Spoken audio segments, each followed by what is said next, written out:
ठीक है सर, शुरू करते हैं। आप सभी को मेरा नमस्कार। मेरा नाम हेमेंद्र नमस्कार नेगी सर। है। नमस्कार। बेसिकली जो द पहाड़ी एग्रीकल्चर है, हम लोगों ने एक ऑफिशियली हिल एग्री डायलॉग की सीरीज शुरू की है, जिसको पहाड़ी कृषि संवाद कार्यक्रम बोल रहे हैं।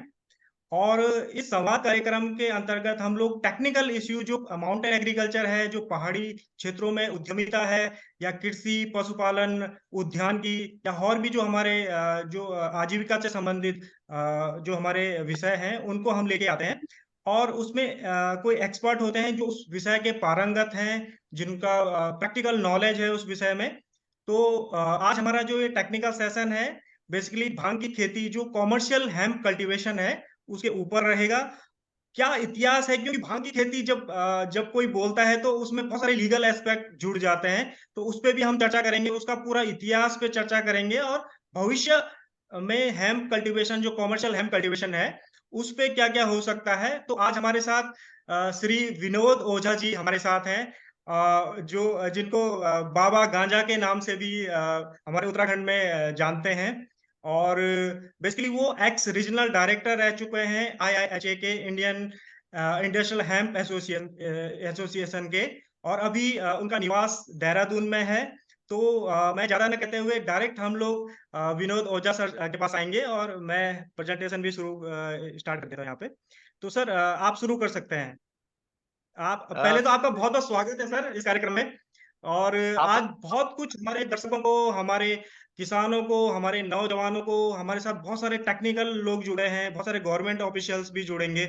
तो बहुत सारे कॉलेज के स्टूडेंट्स जुड़ेंगे, तो सभी को आज इसका फायदा मिलेगा। और ये रिकॉर्डिंग हमारे यूट्यूब चैनल में हमेशा के लिए रहेगी, तो लोग इसका रेफरेंस भी लेंगे। तो आपका बहुत बहुत स्वागत है सर, आपने अपने बिजी शेड्यूल से हमारे लिए समय निकाला। Over to you sir. बहुत बहुत धन्यवाद नेगी जी। सारे दर्शकों को मेरा प्रेम भरा नमस्कार। और भांग के ऊपर हम चर्चा करने से पूर्व थोड़ा सा इसकी डेफिनेशंस को देख लेते हैं। इसको भांग भी कहा जाता है, गांजा भी कहा जाता है, चरस भी कहा जाता है और हशीश भी कहा जाता है। तो इन चारों चीजों के अंदर में थोड़ा सा डिफरेंशिएशन क्या है, इनमें फर्क क्या है, ये समझा देता हूँ। भांग जो है वो उस भांग के पौधे की यानी कैनबिस सैटिवा और कैनबिस इंडिका के पौधों की पत्तियों को, मैं दोबारा रिपीट करता हूँ, पत्तियों को उबाल के फिर उसको पीस के उसके अंदर मीठी चीजें डाल के उसके अंदर बादाम और ये सारी चीजें मिला के जो हमारे त्योहारों में आम जनता के पीने के लिए बनाया जाता है, साल में 2 बार, उसे भांग कहा जाता है। गांजा जो होता है, गांजा भांग के पत्ते और फूलों को सुखा के जो तैयार किया जाता है, उसे गांजा कहा जाता है। चरस जो है भांग के पत्ते को रगड़ के या किसी अन्य मैकेनिकल माध्यम से उसका जो अर्क निकाल लिया जाता है, उसे चरस कहा जाता है। तो गांजा और चरस जो है हम ब्रीथिंग के माध्यम से अपने शरीर में पहुंचाते हैं और भांग जो है हमारे इंटेस्टाइनल रूट के माध्यम से हमारे शरीर में पहुंचता है। उसके पश्चात ये इसके अंदर जो तत्व होते हैं, 100 से ज्यादा अब तक इसके अंदर कैनाबिनॉइड्स डिस्कवर हो चुके हैं, जो हमारे शरीर में जाके अलग अलग क्षेत्रों को प्रभावित करते हैं। तो बायोलॉजी वाले पोर्शन पे हम बाद में पहुंचेंगे। पहले हम आगे अगले स्लाइड्स पे जाते हैं। Next please. जो अगला स्लाइड है, नेगी जी अगले स्लाइड पे जाते हैं। हाँ, हम इस दौरान में अगले 1 घंटे के अंदर कैनबिस के बारे में क्या क्या जानेंगे, हम उसको देख लेते हैं। जो इतिहास है और इतिहास के साथ साथ ये अन्य संस्कृतियों में किस प्रकार से समावेशित हुई, हम उसको समझने की कोशिश करेंगे। आज जो उत्तराखंड की सरकार ने या हिमाचल प्रदेश की और दूसरी तरफ त्रिपुरा, ये 2 सरकारें, हिमाचल और त्रिपुरा की सरकारें जिस खेती को लीगल करने जा रही हैं, उसका नाम है इंडस्ट्रियल हेम्प। तो हम कैनबीस यानी भांग और इंडस्ट्रियल हेम्प में क्या फर्क है, उसको समझने का प्रयास करेंगे। और जो हेम्प और कैनबीस, इसके क्या क्या उपयोग है मनुष्यता के लिए, इससे कौन कौन से बिजनेस क्रिएट किए जा सकते हैं। और आज की तारीख में ये अमेरिका के अंदर $56 बिलियन का, अमेरिका की बात कर रहा हूँ सिर्फ, हम अकेले अमेरिका के अंदर ये $56 बिलियन का बिजनेस है। इस संदर्भ में भारत के अंदर क्या क्या प्रोग्रेस हो रही है, हम उसको समझने का प्रयास करेंगे। Nikki ji next slide please. Next slide पे जाते हैं। अ,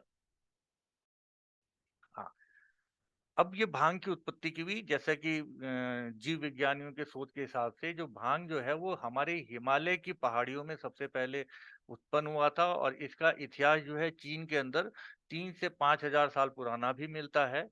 तो हिमालय की जो पहाड़ियां हैं, उस पहाड़ियों में एक तरफ जो है वो भारतवर्ष आ जाता है और दूसरी तरफ पहाड़ियों के चीन आ जाता है।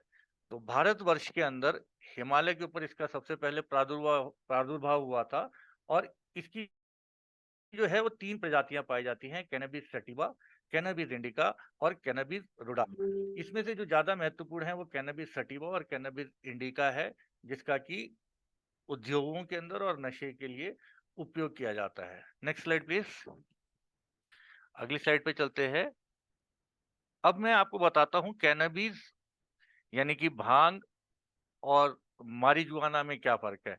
मारिजुआना का भी मैं थोड़ा सा मारिजुआना क्यों कहा जाता है उसके बारे में बता देता हूँ। अमेरिका में इसको मुख्य रूप से मारिजुआना कहा जाता है, क्योंकि अमेरिका में मेक्सिको से जो लोग इलीगल तरीके से आते थे और अपने साथ भांग लेके आते थे, तो मेक्सिको के लोग इसे मारिजुआना कहते थे। तो जो नशा करने वाला तत्व जो था, टीएचसी की मात्रा जो होती है इसके अंदर ज्यादा होती है। भांग के अंदर मैंने जैसा आपको बताया कि 100 से अधिक केमिकल्स पाए जाते हैं, कैनाबिनॉइड्स पाए जाते हैं। इनमें से एक कैनाबिनॉइड जो होता है उसका नाम होता है टेट्रा हाइड्रोकैनाबिनॉइड। जैसा कि आप देख रहे हैं यहाँ पे लिखा होता है, जो हेम्प है यानी जिसकी खेती की इजाजत उत्तराखंड की सरकार दे रही है, वो जो है हेम्प है, उसके अंदर टीएचसी की मात्रा 0.3% से कम होती है। यानी अगर टीएचसी की मात्रा भांग के पौधे में 0.3% से कम है, तो वो नशा नहीं करता है। यानी कि ये भांग का पूरा खेत भी खा जाएंगे तो भी आपको नशा नहीं होगा। मारिजुआना के अंदर जो टीएचसी की मात्रा है 5 से 35% होती है। जैसे कुछ जगहों की बहुत मशहूर है, हिमाचल में मलाना की जो भांग का स्ट्रेन जो है वो काफी मशहूर है। उसके अंदर टीएचसी की मात्रा 30 से 35% तक पाई जाती है, यानी कि थोड़ा सा भी पदार्थ खाने पे बहुत ज्यादा नशा हो जाता है। तो टीएचसी जो है वो हमारी बुद्धि के अंदर भ्रम पैदा करने का काम करती है। तो मारिजुआना के अंदर टीएचसी की मात्रा ज्यादा होती है, और सरकार ने इसकी खेती की इजाजत नहीं दी है। इसकी खेती की इजाजत केवल रिसर्च इंस्टीट्यूट्स को है, और जो यूनिवर्सिटीज वगैरह हैं जो सेंट्रल गवर्नमेंट के द्वारा या राज्य सरकारों के द्वारा स्थापित किए गए हैं, केवल उनको ही मारिजुआना यानी नशे वाली भांग की खेती की जाती है। बिना नशे वाली भांग की खेती की जाए उत्तराखंड सरकार अब निकट भविष्य में हिमाचल प्रदेश की सरकार और त्रिपुरा की सरकार भी देने जा रही है। अब इन दोनों पौधों के अंदर क्या फर्क होता है। हेम्प का जो पौधा होता है, उसके जो पत्ते होते हैं वो ज्यादा चौड़े होते हैं, और मारीजुआना के पत्ते जो होते हैं वो शार्प होते हैं, पतले होते हैं। हेम्प का जो पौधा तैयार होने का टाइम है वो लगभग 120 दिन के आसपास है, और इसका जो पौधा है पतले सिंगल डंडे के रूप में जाता है और लंबा जाता है, जिससे कि इसके रेशे बड़ी आसानी से निकाले जा सकते हैं। यहाँ पे मैं आपको याद दिला दूं, भांग का जो रेशा होता है वो विश्व का सबसे मजबूत रेशा होता है। हमारे उत्तराखंड के पहाड़ों के अंदर भी जो गाय भैंसों को बांधने के लिए पहले जो रस्सियां बटी जाती थी, वो सारी की सारी भांग के रेशे से ही रस्सियां बटी जाती थी और उसका ही इस्तेमाल होता था। और इस रेशे की वजह से क्या क्या षड्यंत्र रचे गए, हम उस पर आएंगे जब अमेरिका का इतिहास आएगा। ये नशा नहीं करती है, और ये जो है इससे सिंथेटिक फाइबर्स भी क्रिएट किए जाते हैं। ये मारिजुआना जो होता है ये दवाई के काम में बहुत ज्यादा आता है। यहाँ पे मैं याद दिलाता चलूं, अमेरिका ने पूरे विश्व में बैन करने के पश्चात अपने देश के अंदर भांग से बनने वाली 4 दवाइयों को पेटेंट कर दिया है। ये कौन कौन सी बीमारी हैं, थोड़ा उस पर बात बता देता हूँ। ये बीमारी है एल्जाइमर, एपिलेप्सी यानी जो मिर्गी की बीमारी होती है, बच्चे जो झटका लग के मिर्गी की बीमारी से गिर जाते हैं, उसकी दवाई पेटेंट करा ली है इन्होंने। एक कैटरेक्ट यानी मोतियाबिंद जो होता है, मोतियाबिंद की बीमारी जो होती थी उसकी दवाई पेटेंट करा रही है। और कैंसर के बाद जो नौजिया वगैरह जो पोस्ट कैंसर मैनेजमेंट है उसके अंदर इसकी दवाई पेटेंट कराई जा चुकी है। ये सारी चीजें मैं इसलिए बता रहा हूँ क्योंकि हमारे श्रोतागण जो हैं, अगर हेम्प से रिलेटेड किसी भी बिजनेस में या व्यापार में घुसना चाहते हैं, तो ये इसके बारे में बहुत सारी इंफॉर्मेशन www.babaganja.com पे भी आपको मिल जाएगी। Next slide please.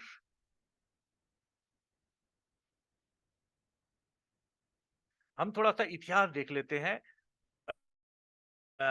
2900 बीसी यानी कि आज से लगभग 5000 साल पहले चीन के जो राजा थे फूसी, उन्होंने कैनबिस को एक मेडिसिन के रूप में अपनी एक किताब में बताया है।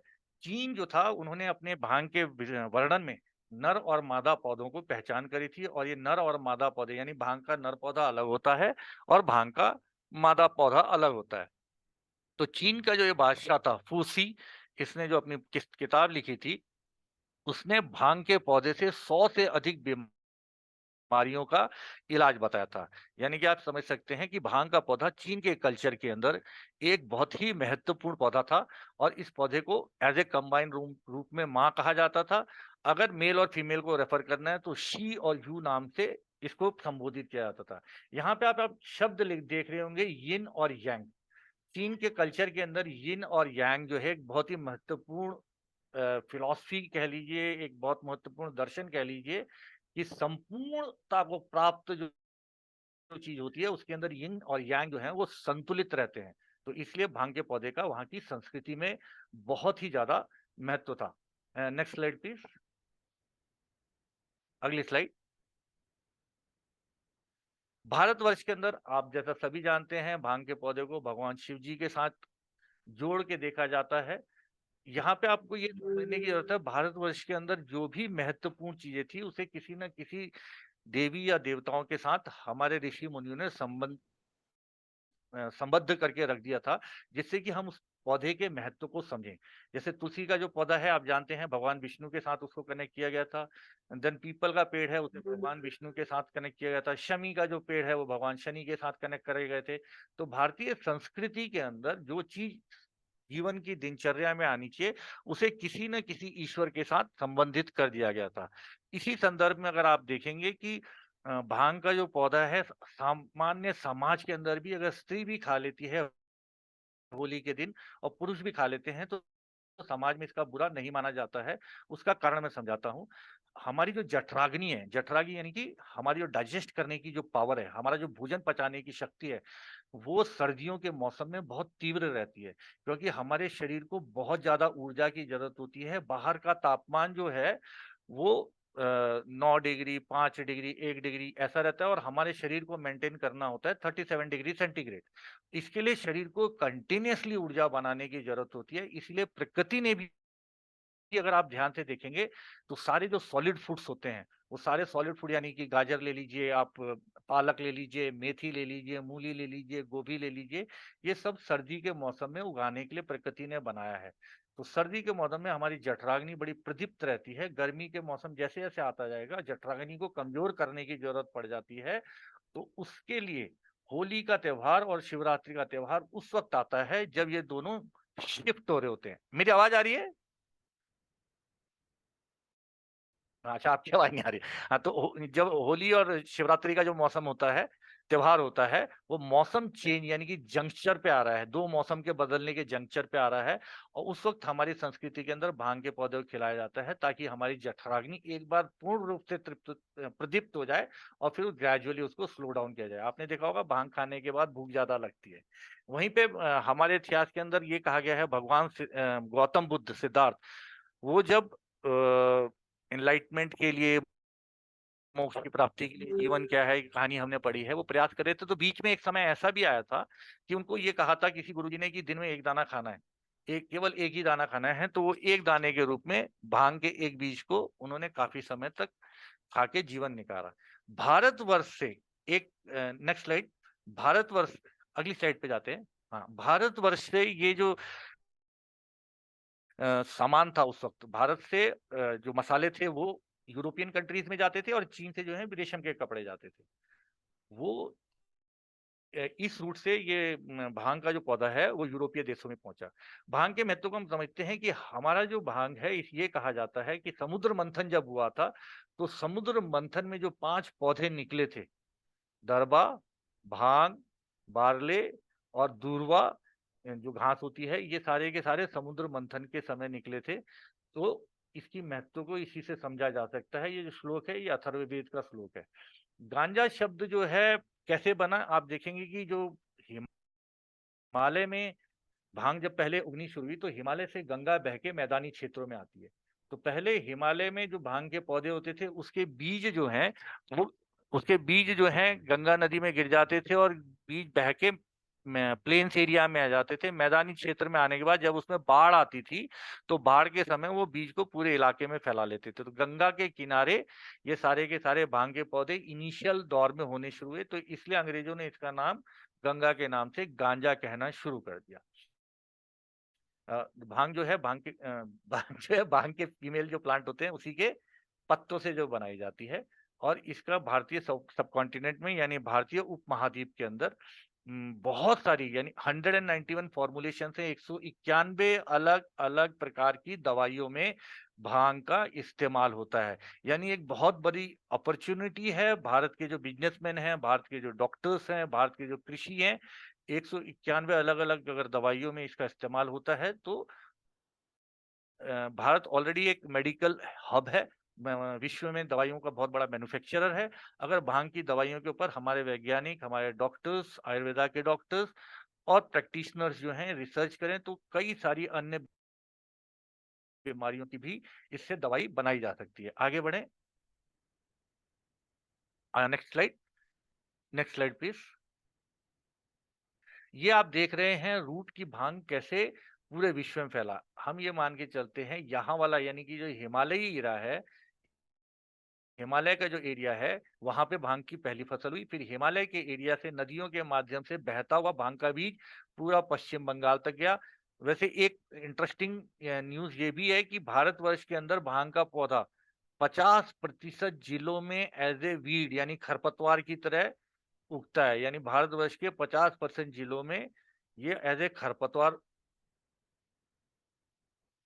I'll answer your questions, Vikas ji, at the last of the session। आप अपने क्वेश्चंस जो हैं हमारे मित्र जो हैं वो लिख के रख लें, क्योंकि बहुत सारे क्वेश्चंस आएंगे। एनडीपीएस एक्ट से रिलेटेड भी आएगा, इसके इतिहास से भी रिलेटेड आएगा, इसलिए अपने क्वेश्चंस लिख के रख लीजिए। तो लास्ट में क्या होगा, एक एक करके हम क्वेश्चंस के उत्तर देंगे। बीच में अगर हम क्वेश्चंस के उत्तर देने लग जाएंगे तो टॉपिक थोड़ा सा इधर से उधर हो जाएगा। तो आपसे प्रार्थना है कि अपने प्रश्नों को लिख के रख लीजिए। तो भांग का पौधा जो है भारतवर्ष के 50% जिलों में एज ए वीड होता है, एज ए खरपतवार होता है। और इसके क्या क्या उपयोग हैं जब आप जानेंगे तो आपको आश्चर्य होगा कि हम लोग इसे एक खरपतवार की तरह समझ रहे हैं। एनीवे, भारतवर्ष के अंदर और चीन के अंदर जब ये भांग का पौधा अपने दवाइयों के लिए, अपने उपयोग के लिए इस्तेमाल में आने लगा, तो सिल्क जो रूट था, भारतवर्ष से जो मसाले जाते थे और चीन से जो रेशम के कपड़े जाते थे, उनके साथ साथ भांग जो है यूरोप के देशों में भी पहुंच गया और साथ ही अफ्रीका में भी भांग पहुंच गया। यूरोप के देशों के अंदर भांग का जो उपयोग है वो दवाई के रूप में ज्यादा किया जाता रहा। इस्लामिक संस्कृति के अंदर भी इसका दवाई की तरह इस्तेमाल किया जाता है। इस्लाम के अंदर चूंकि शराब बैन है, इसलिए भांग का उपयोग वहां पे काफी ज्यादा मात्रा में होने लग गया था, जिसकी वजह से कई लोगों ने उसको बीच में कभी बैन किया, कभी अलाउ किया, कभी बैन किया, कभी अलाउ किया। यानी कि इस पौधे के साथ मनुष्य ने काफी लंबा खेल खेला है। ऐसे ही ये भारतवर्ष से यूरोप अफ्रीका के देशों में भी पहुंचा। अफ्रीका के देशों में पहुंचने के बाद की किस्सा जो है बाद में डिटेल से मैं बताऊंगा। फिर ये 1910-1920 के आसपास अमेरिका में पहुंचा। थोड़ा सा इतिहास को भी ध्यान में रख लेते हैं। जब ये सिल्क रूट के माध्यम से यूरोप के जो ऊपर के देश थे, ऊपर के देश मतलब जो क्रिश्चियन कंट्रीज थे। अभी आपकल आजकल आप गाजा की लड़ाई के बारे में खूब सुन रहे होंगे, क्या है गाजा की लड़ाई। तो गाजा जो है, गाजा कहने का मतलब यरूशलेम जो है, उसमें जो इजराइल का जो जगह है, वो 3 धर्मों की बहुत ही पवित्र जगह है, इस्लाम की, यहूदी की और क्रिश्चियनिटी की। तो यरूशलेम पे कब्जा करने के लिए इस्लाम और क्रिश्चियनिटी के मध्य 500 सालों तक अनवरत युद्ध चलता रहा, और उस युद्ध का परिणाम ये निकला कि नीचे वाले हिस्सों के अंदर इस्लामिक कंट्रीज का शासन हो गया, जिसके अंदर की ईरान, इराक, सऊदी, कतर, ये सारे के सारे इस्लामिक कंट्री, यहाँ तक कि फैलते फैलते अफगानिस्तान और फिर पाकिस्तान। यानी कि नीचे वाले पोर्शन के अंदर सारे इस्लामिक कंट्रियों का राज हो गया, और ऊपर वाले कंट्री क्षेत्र के अंदर, यूरोप का जो ऊपर वाला क्षेत्र है, जिसमें कि फ्रांस आता है, स्पेन आता है, नीदरलैंड्स आता है, डेनमार्क आता है, जर्मनी आता है, ये सारे के सारे देश ऊपर हो गए। अब ये चूंकि ऊपर हो गए, तो यहाँ से जो सिल्क रूट के माध्यम से इनके पास मसाले और कपड़े का जो व्यापार होता था, वो व्यापार बाधित होने लगा, क्योंकि उसे इस्लामिक कंट्रीज ने लूटना शुरू कर दिया। अब इस्लामिक कंट्रीज ने जब इसे लूटना शुरू कर दिया, तो यूरोप के देशों ने भारत का और चीन का रास्ता ढूंढने के लिए जब कोशिश करी, तो क्रिस्टोफर कोलंबस का आपने नाम सुना होगा, वो भारतवर्ष की खोज करने के लिए निकला था, जिससे कि वो भारतवर्ष से मसाले और चीन से जो कपड़े हैं वो ले जाके अपने देश में बेच सके। यानी कि व्यापार के करने के लिए वो भारत की खोज करने के लिए निकला, और वो पहुंच गया अमेरिका। अमेरिका के अंदर बाद में उनको पता चला कि हाँ, भारतवर्ष हमने नहीं ढूंढा है, हमने तो एक नया ही महाद्वीप ढूंढ लिया है। अब ये आप देखेंगे इनकी लोकेशन को, तो इस ऊपर वाले इलाके के अंदर बर्फ ज्यादा पड़ती है। अब इन यूरोपीय देशों को ये महाद्वीप मिल गए, ऊपर वाला अमेरिका मिल गया और नीचे वाला भी अमेरिका मिल गया, यानी नॉर्थ अमेरिका और साउथ अमेरिका। यहाँ पे ऑस्ट्रेलिया जेम्स कुक ने बाद में ढूंढा। यहाँ पे एक नई संस्कृति बसनी शुरू हुई, जो यूरोप से पलायन करके आए थे, और यहाँ के जो ओरिजिनल रेड इंडियंस थे उनको उन्होंने या तो वो मर गए या उनको धर्म परिवर्तित कर दिया गया। वही हाल ये वाले पोर्शन के अंदर हुआ।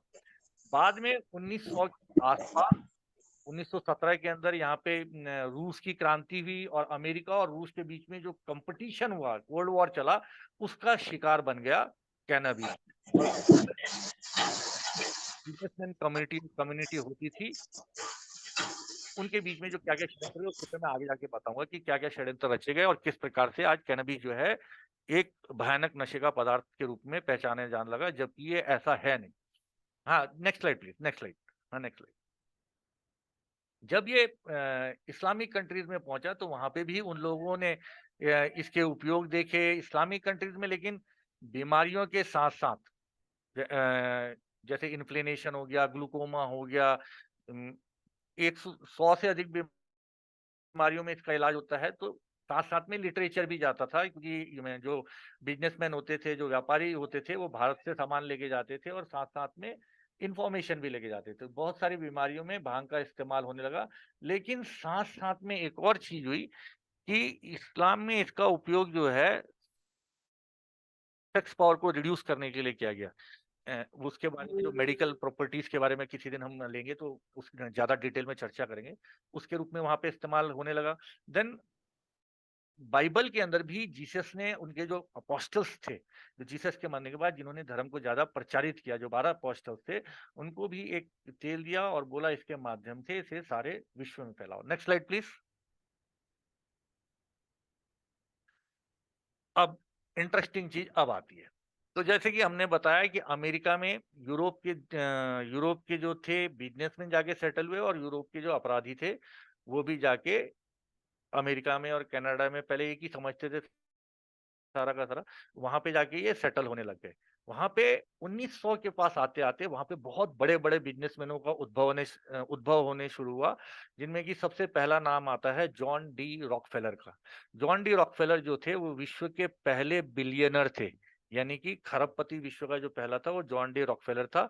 जॉन डी रॉकफेलर के पास, जैसे आज की तारीख में भारतवर्ष के अंदर पेट्रोलियम रिफाइनरी का सारा काम अंबानी जी के पास है, वैसे जॉन डी रॉकफेलर के पास ऑयल रिफाइनरी अमेरिका की 90% थी। डेल कार्नेजी भी हुए थे उसी समय, यानी कि नई नई इंडस्ट्रीज वगैरह डेवलप हो रही थी, और इंडस्ट्रीज के साथ साथ बड़े बड़े बिजनेसमैन भी तैयार हो रहे थे। तो इन्हीं बिजनेसमैन में एक डूपॉन्ट कंपनी थी, जो केमिकल की कंपनी थी। डूपॉन्ट कंपनी जो थी वो एक्सप्लोसिव बनाने का काम करती थी, नाइट्रेट जिसके अंदर इस्तेमाल होता है।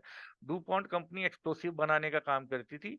विलियम हर्स्ट, यहाँ पे नाम देख रहे हैं आप, इनके इनके इन्होंने क्या क्या किए उसके पे थोड़ा बाद में आते हैं। इनको समझ लेते हैं ये है कौन कौन। विलियम हर्स्ट जो थे ये न्यूज़पेपर के टाइकून थे। इनके पास हजारों एकड़ जंगल थे, जिनको काट के, उन पेड़ों को काट के ये उसका पेपर बना के और अखबार छापते थे। और ये पीत पत्रकारिता, अगर आप येलो जर्नलिज्म, पीत पत्रकारिता ये होती है कि झूठी खबरें फैला के समाज के अंदर ओपिनियन तैयार करना। तो विलियम हर्स्ट पीत पत्रकारिता के लिए भी काफी बदनाम रह चुके थे। तो इनका न्यूज़पेपर पे सारा का सारा कंट्रोल था। एंड्रयू मेलन जो थे वो फाइनेंस सेक्रेटरी थे, जिनका बहुत सारा पैसा डू कंपनी के अंदर लगा हुआ था। तो बात शुरू करते हैं हम 1930 के आसपास के मध्य में। डिकॉक्टिकेटिंग मशीन का आविष्कार हो चुका था। डिकॉक्टिकेटिंग मशीन वो मशीन होगी जो भांग के पौधे से बड़े पैमाने पे उसके रेशे को अलग करने में सक्षम होती थी। तो 1930 के मध्य तक डिकॉक्टिकेटिंग मशीन का आविष्कार हो चुका था और मशीन का आविष्कार होने से विलियम हर्स्ट को ये लगने लग गया था कि ये जो भांग का पौधा है, ये जो है भांग का पौधा 4 एकड़ जंगल को काट के जितना कागज बनता है, उतना कागज ये 1 एकड़ में पैदा करने में सक्षम था। तो यानी विलियम हर्स्ट को ये डाउट हुआ, अगर भांग की खेती होने लगी और ये जो लाखों एकड़ जंगल मैंने लेके रखे हुए हैं, वहाँ का नुकसान हो जाएगा। डुपोंट कंपनी ने उसी समय नायलॉन का आविष्कार कराया था। नायलॉन, रेयॉन, अगर आप देखेंगे तो ये जो सिंथेटिक जो रस्सियाँ हैं, उसका जो है वो नायलॉन से बनती हैं और डुपोंट कंपनी ने उसका पेटेंट उस दौर में कराया था।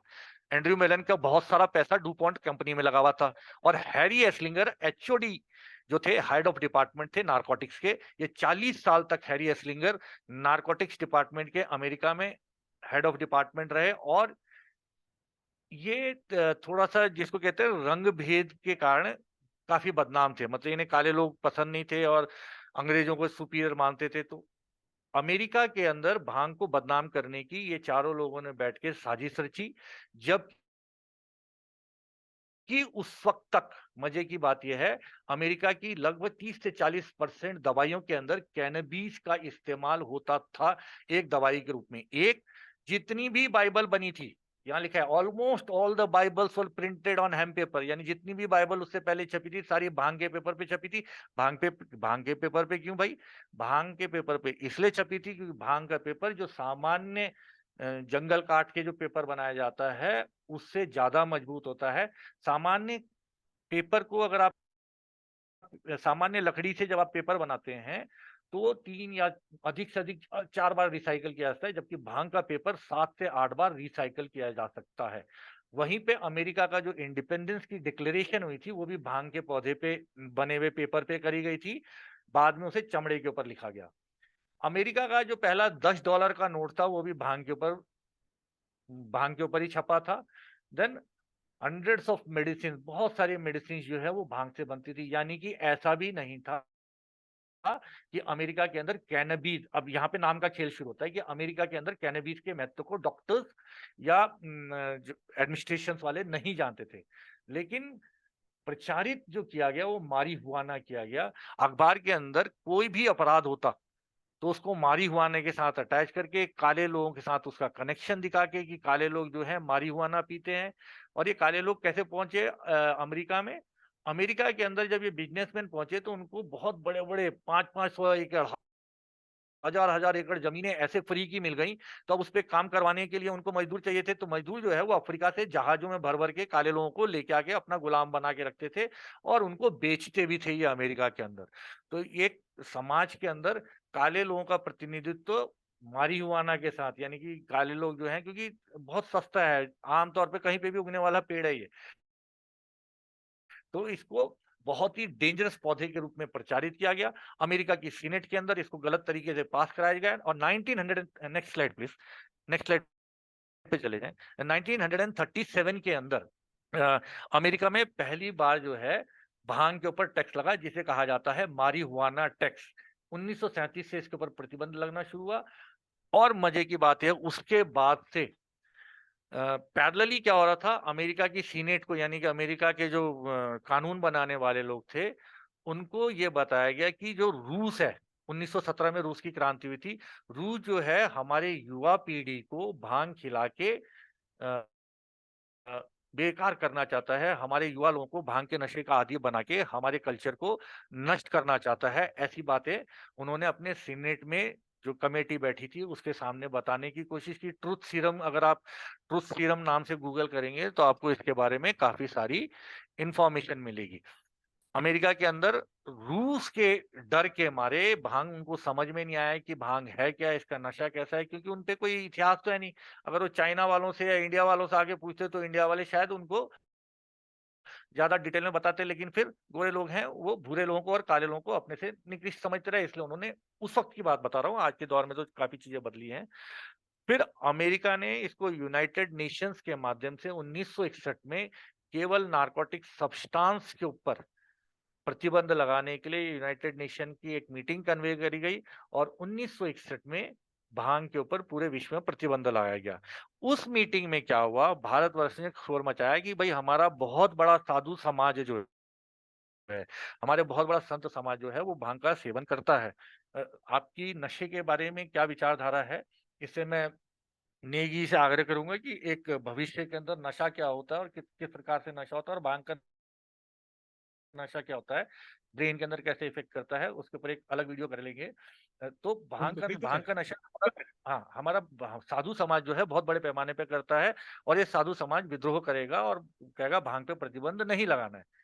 तो भारतवर्ष को यूनाइटेड नेशंस ने कहा कि आप 25 अगले 25 वर्षों तक अम, अपनी जो जनता है उनको ब्रेन वॉश कह लीजिए या ये कह लीजिए उनको समझाएं कि भांग के ऊपर हम प्रतिबंध लगाने जा रहे हैं। तो भारतवर्ष को 25 वर्ष का समय दिया गया। भारतवर्ष को ये 25 वर्ष का समय दिया गया, तो 1961 के बाद अगर आप देखेंगे तो भारतवर्ष के अंदर पॉलिटिकल स्टेबिलिटी और इन सब की समस्याएं भी चल रही थी। 1962 में चाइना की लड़ाई हुई, 1965 में फिर पाकिस्तान के साथ लड़ाइयां शुरू होगी, फिर 1965 के बाद 71 की लड़ाई होगी, फिर 77 में 75 में इमरजेंसी लग गई। तो ये सारा लंबा समय इस प्रकार से बीतता रहा। फिर राजीव गांधी की सरकार आई 1985 में, उन्होंने यूनाइटेड नेशंस के कमिटमेंट के तहत भारत के अंदर एक एनडीपीएस एक्ट बनाया, जिसमें एनडीपीएस एक्ट के अंदर खाली भांग नहीं है, एनडीपीएस के अंदर 100 के आसपास ऐसे केमिकल हैं जो मनुष्य के ब्रेन की नॉर्मल फंक्शनैलिटी को अल्टर कर देते हैं। नशा नशा होता है जो हमारा दिमाग सामान्य तरीके से जो काम कर रहा है वो सामान्य तरीके से काम करना करके बाहरी तत्व जैसे भांग हमने खाया या शराब हमने पी, तो जो तत्व हमारे दिमाग की नॉर्मल फंक्शनैलिटी को अल्टर कर देते हैं उसे हम साइकोट्रोपिक सब्सटेंसेस कहते हैं। तो यूनाइटेड नेशंस के माध्यम से 1961 में और फिर 1985 में भारत के अंदर एनडीपीएस एक्ट के माध्यम से भांग को भी, भांग को ही नहीं भांग को भी प्रतिबंधित कर दिया था। नेक्स्ट स्लाइड प्लीज, अगली स्लाइड पे चलते हैं। अब क्या हुआ, 1961 में उन्होंने प्रतिबंध कर दिया। 1961 में प्रतिबंध करने के बाद रिसर्च अपने यहाँ अंग्रेज लोग करते रहे। भारतवर्ष ने कहा कि भाई या प्रतिबंध, तो यहाँ पे रिसर्च भी बंद। यहाँ पे हिंदुस्तान के अंदर कम से कम और भी कुछ नहीं तो खाली उत्तराखंड के अंदर 500 वैरायटी हेम्प की निकल के आ जाएगी अगर पंतनगर यूनिवर्सिटी, जितनी यूनिवर्सिटीज बैठी हैं, अगर वो रिसर्च करने की शुरू करें तो कम से कम 400-500 वैरायटी अलग अलग उत्तराखंड के अंदर मिल जाएगी। 1964 के अंदर इजराइल के एक वैज्ञानिक थे रेफल मैकुलम, वो इसके ऊपर रिसर्च कर रहे थे कि इसके अंदर ऐसा क्या तत्व है जो मनुष्य के दिमाग का नॉर्मल फंक्शनैलिटी को अल्टर कर देता है। नॉर्मल फंक्शनैलिटी को अल्टर कर देता है यानी कि आदमी नशे में आता है। तो उन्होंने पाया कि भांग के अंदर एक तत्व होता है जिसका नाम है delta 9 tetrahydrocannabinol. Delta 9 tetrahydrocannabinol एक तत्व होता है भांग के पदार्थ के अंदर जो मनुष्य के दिमाग के अंदर जाता है और उसकी नॉर्मल फंक्शनैलिटी को बदल देता है। यहाँ पे एक और इंटरेस्टिंग बात बताता हूँ। जो रेफेल मैकुलम थे, ये अभी थोड़े दिन पहले ही इनका निधन हुआ है। इन्होंने जब भांग के अंदर टीएचसी पाया गया तो मनुष्य के शरीर के ऊपर जब इसका अध्ययन शुरू किया तो इन्होंने पाया हमारे शरीर के अंदर एक एंडोकैनाबिनॉइड सिस्टम होता है। यानी कि हमारे शरीर के अंदर एंडोकैनाबिनॉइड सिस्टम का आविष्कार, खोज, सॉरी आविष्कार नहीं, कि हमारे शरीर के अंदर कुछ एंडोकैनाबिनॉइड सिस्टम नाम की भी चीज होती है। इसका पता भांग के रिसर्च के बाद पता चला। हमें मालूम है हमारे शरीर के अंदर डाइजेस्टिव सिस्टम है, हमारे शरीर के अंदर ब्लड सर्कुलेशन सिस्टम है, हमारे शरीर के अंदर नर्वस सिस्टम है। तो ऐसे कई सारे सिस्टम है। तो वैसे ही एक एंडोकैनाबिनॉइड सिस्टम है जो बाहर का पदार्थ यानी भांग के साथ रिएक्ट करता है और हमारे शरीर के अंदर कई सारी क्रियाओं को घटित होने की प्रारंभ करता है। ये एंडोकैनाबिनॉइड सिस्टम क्या करता है? एंडोकैनाबिनॉइड सिस्टम हमारे शरीर के अंदर नियंत्रण का काम करता है। नियंत्रण कैसे? जैसे तापमान का नियंत्रण है, ब्लड के अंदर ग्लूकोज का नियंत्रण है, कोलेस्ट्रॉल का नियंत्रण है, यानी कि जो भी नियंत्रण काम है, यानी कि एक मात्रा के अंदर बनाए रखने का काम जो है वो एंडोकैनाबिनॉइड सिस्टम करता है। और एंडोकैनाबिनॉइड सिस्टम को प्रभावित करता है भांग पे पौधे के अंदर पाया जाने वाला पदार्थ, जिसमें से एक टीएचसी। टीएचसी जैसे और 100 अलग अलग पदार्थ हैं। तो ये जो है मनुष्य की दवाइयों में कितना उपयोग में आ सकता है, इसके ऊपर अभी बहुत रिसर्च की जरूरत है। और जो मेरे साथ ग्रुप में युवा साथी लोग सुन रहे हैं वो युवा साथी निश्चित रूप से इसके बारे में अधिक से अधिक अध्ययन करें, खाली मेरे बोलने के ऊपर न जाएं। इसको उनको नेट के ऊपर इसके बारे में बहुत सारे इंफॉर्मेशन और डाटा मिल जाएगा। आप इसे समझें कि आज हम बीज रोपित कर रहे हैं। अगर आप इसके बारे में और ज्यादा खोज करेंगे या मेरे से भी संपर्क करेंगे तो मैं उसके बारे में ज्यादा डिटेल जानकारी दे दूंगा आपको। Next slide please. अमेरिका ने फिर जब इनकी रिसर्च वगैरह चलती रही तो 2014 में अमेरिका में प्रेसिडेंट ओबामा ने फार्म बिल साइन कर दिया और फेडरली पूरे 2014 की बात कर रहा हूँ, और इंडिया के अंदर कब आया मामला उस पर भी आएंगे। 2014 के अंदर इन्होंने अपने देश के अंदर, पूरे देश के अंदर भांग की खेती को लीगल कर दिया। यहाँ ध्यान देने वाली बात है, हेम्प की खेती को लीगल किया गया, कैनबिस की नहीं। यानी कि नशा करने वाले को नहीं, केवल कैनबिस की, केवल हेम्प को इन्होंने लीगल किया। एनीवे उसके तत्वाधान में रिक्रिएशनल के रूप में भी कई राज्यों ने, अमेरिका के 50 राज्य हैं, कई राज्यों ने अब धीरे धीरे उसे लीगल करना शुरू कर दिया है। आज की तारीख में अमेरिका के अंदर ये $56 बिलियन का व्यापार, आज की तारीख में 2019-20 के बारे में बात कर रहा हूँ। Next slide please. Next slide. हाँ, अब हम देखते हैं कि क्यों लीगल किया गया और कहाँ पे उनको पैसा समझ में आया, पीछे वाली पैसा समझ में आया कि इस पौधे के अंदर किस किस प्रकार से पौधे छुपे हुए हैं। तो हम सबसे पहले केवल पौधे के बारे में बात कर देते हैं कि पौधा खास क्यों है। ये पौधा खास इसलिए है कि ये बर्फ से लेके, यानी जहां बर्फ पड़ रही है वहां पे भी उग सकता है, मैदानी क्षेत्र में भी उग सकता है और समुद्र के किनारे भी उग सकता है। आपका नारियल का पेड़ कभी चमोली डिस्ट्रिक्ट में तो उगा नहीं ना आज तक तो लेकिन सेब अब धीरे धीरे करने लगे हैं, क्रॉस ब्रीडिंग वगैरह करके मैदानी क्षेत्र में आने लग गया है। तो ये बर्फ के क्षेत्र से लेके कलकत्ता के समुद्र के किनारे तक मिलता है, आंध्र प्रदेश में भी मिलता है, इवन केरला में भी ये पौधा पाया जाता है। दूसरा, ये पौधा जो है इसके अंदर पेस्टिसाइड्स जो है लगते नहीं है, क्योंकि भांग का पौधा खुद ही पेस्टिसाइड्स की जरूरत होती नहीं है। लेकिन मैंने इसके ऊपर 7-8 खेती कर ली है इसकी, तो मुझे मालूम है पेस्टिसाइड्स भी लगते हैं, लेकिन पेस्टिसाइड बहुत कम लगते हैं बाकी के मुकाबले में।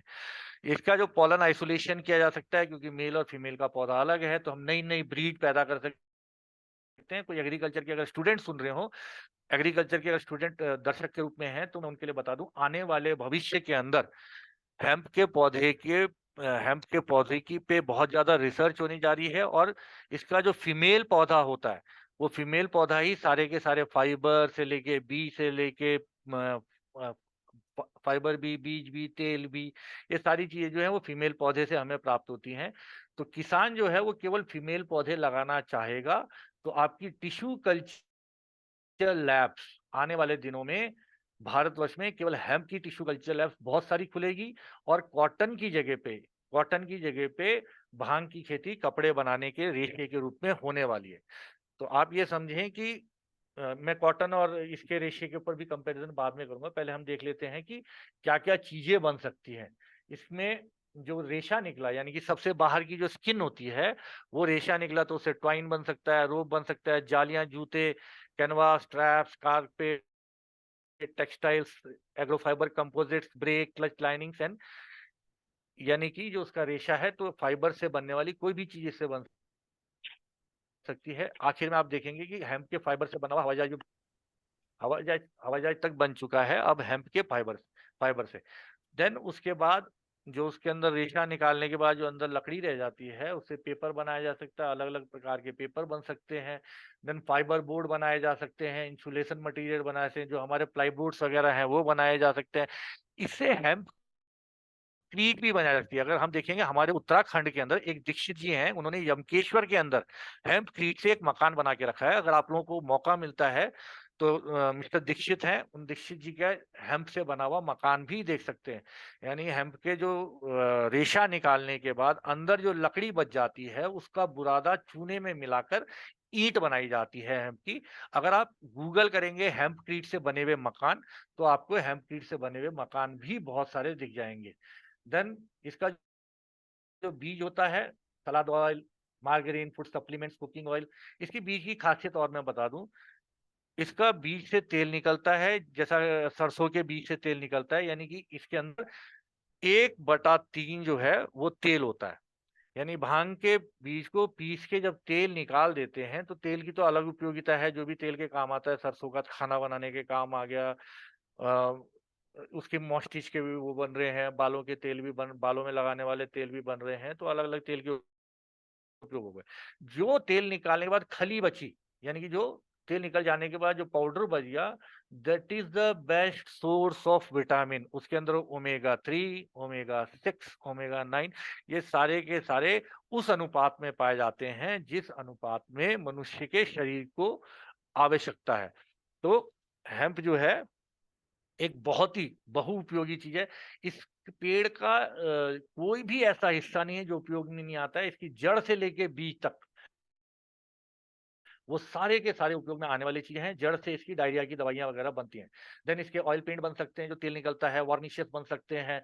देन सीड जो है पाउडर बनने के बाद जो जिम में जाते हैं लड़के, उनकी जिम जाने वाले लड़कों के लिए इसका जो तेल निकालने के बाद बीज का जो पाउडर बन जाता है hemp protein powder, that is one of the best source of the protein. तो ये तो हो गया हेम्प के उपयोग। Next slide please. इसमें चूंकि नेक्स्ट, अब आप इसमें चूंकि तस्वीरों के साथ दिखाया गया है तो आप इसको ज्यादा समझ सकते हैं। हेम्प से बायोडिग्रेडेबल प्लास्टिक भी बन सकती है। ये सबसे इंपॉर्टेंट है। इसका कारण मैं बताता हूँ। जो पेड़ होता है, पेड़ के अंदर दो चीजें होती हैं, एक लिग्निन होता है और एक सेलुलोज होता है। तो सेलुलोज जो होता है उसका इस्तेमाल जो है वो प्लास्टिक बनाने के काम में आता है, और इसके अंदर लिग्निन की मात्रा बहुत ज्यादा कम होती है। तो इसके हेम्प से आप बायोडिग्रेडेबल प्लास्टिक भी बना सकते हैं, और कई सारे लोग इस फील्ड पे रिसर्च भी कर रहे हैं। Then animal bedding, fuel. अच्छा, फ्यूल के बारे में बता दूं। हेनरी फोर्ड जो है, जो बिजनेसमैन टाइकून जिनके मैं नाम ले रहा था पीछे, डू वगैरह, उनकी अपोजिट पार्टी थी। तो उन्होंने जो पहली कार बनाई थी वो हेम्प के फाइबर से ही बनाई थी, और उसके अंदर इस्तेमाल भी जो हेम्प के बीज से तेल निकला है उस तेल का इस्तेमाल किया था। यानी कार भी हेम्प के फाइबर से बनाई थी, और कार के अंदर जो तेल डाला था वो भी हेम्प के जो बीज का तेल निकलता है उससे। देन हेम्प का फूड, फूड बहुत सारे हैं इस्तेमाल कर सकते हैं। हमारे पहाड़ के अंदर इसकी चटनी बड़ी मशहूर है।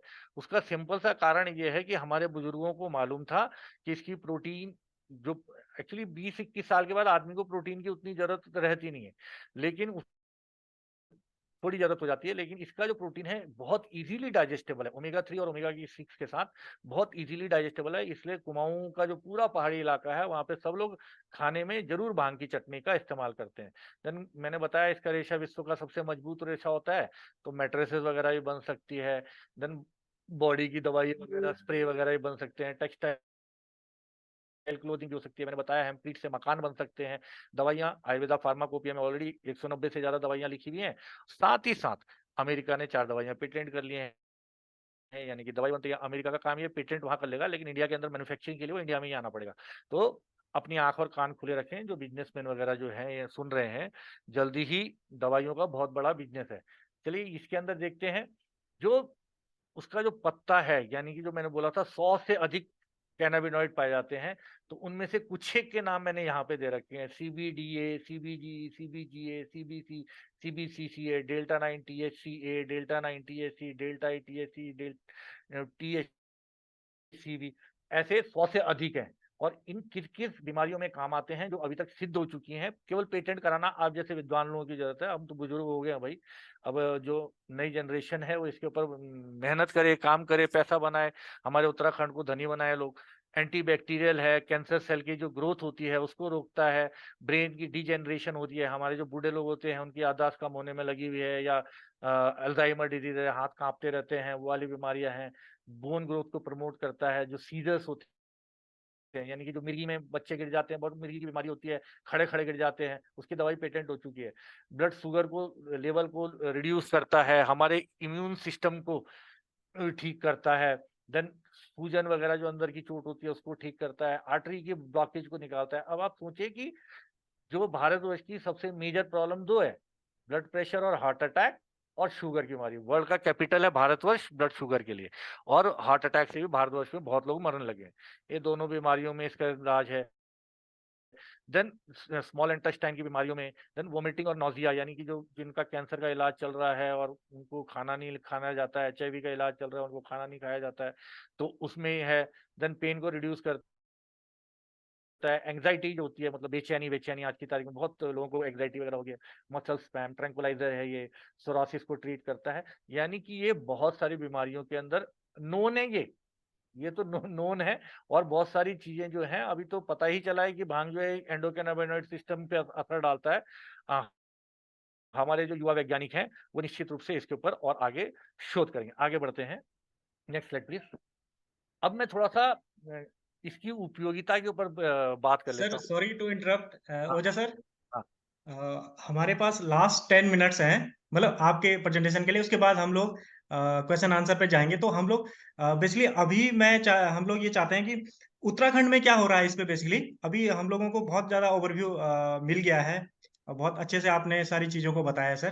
तो तो अब एक अगर काम करते हैं, उत्तराखंड में आप एक एक करके आगे जाते जाएं।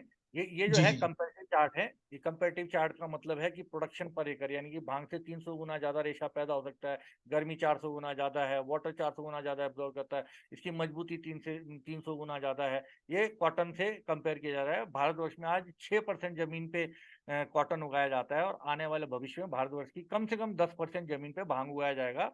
तो युवा वैज्ञानिक और बिजनेसमैन कृपया ध्यान दें। Next slide please. आगे बढ़ते जाएं।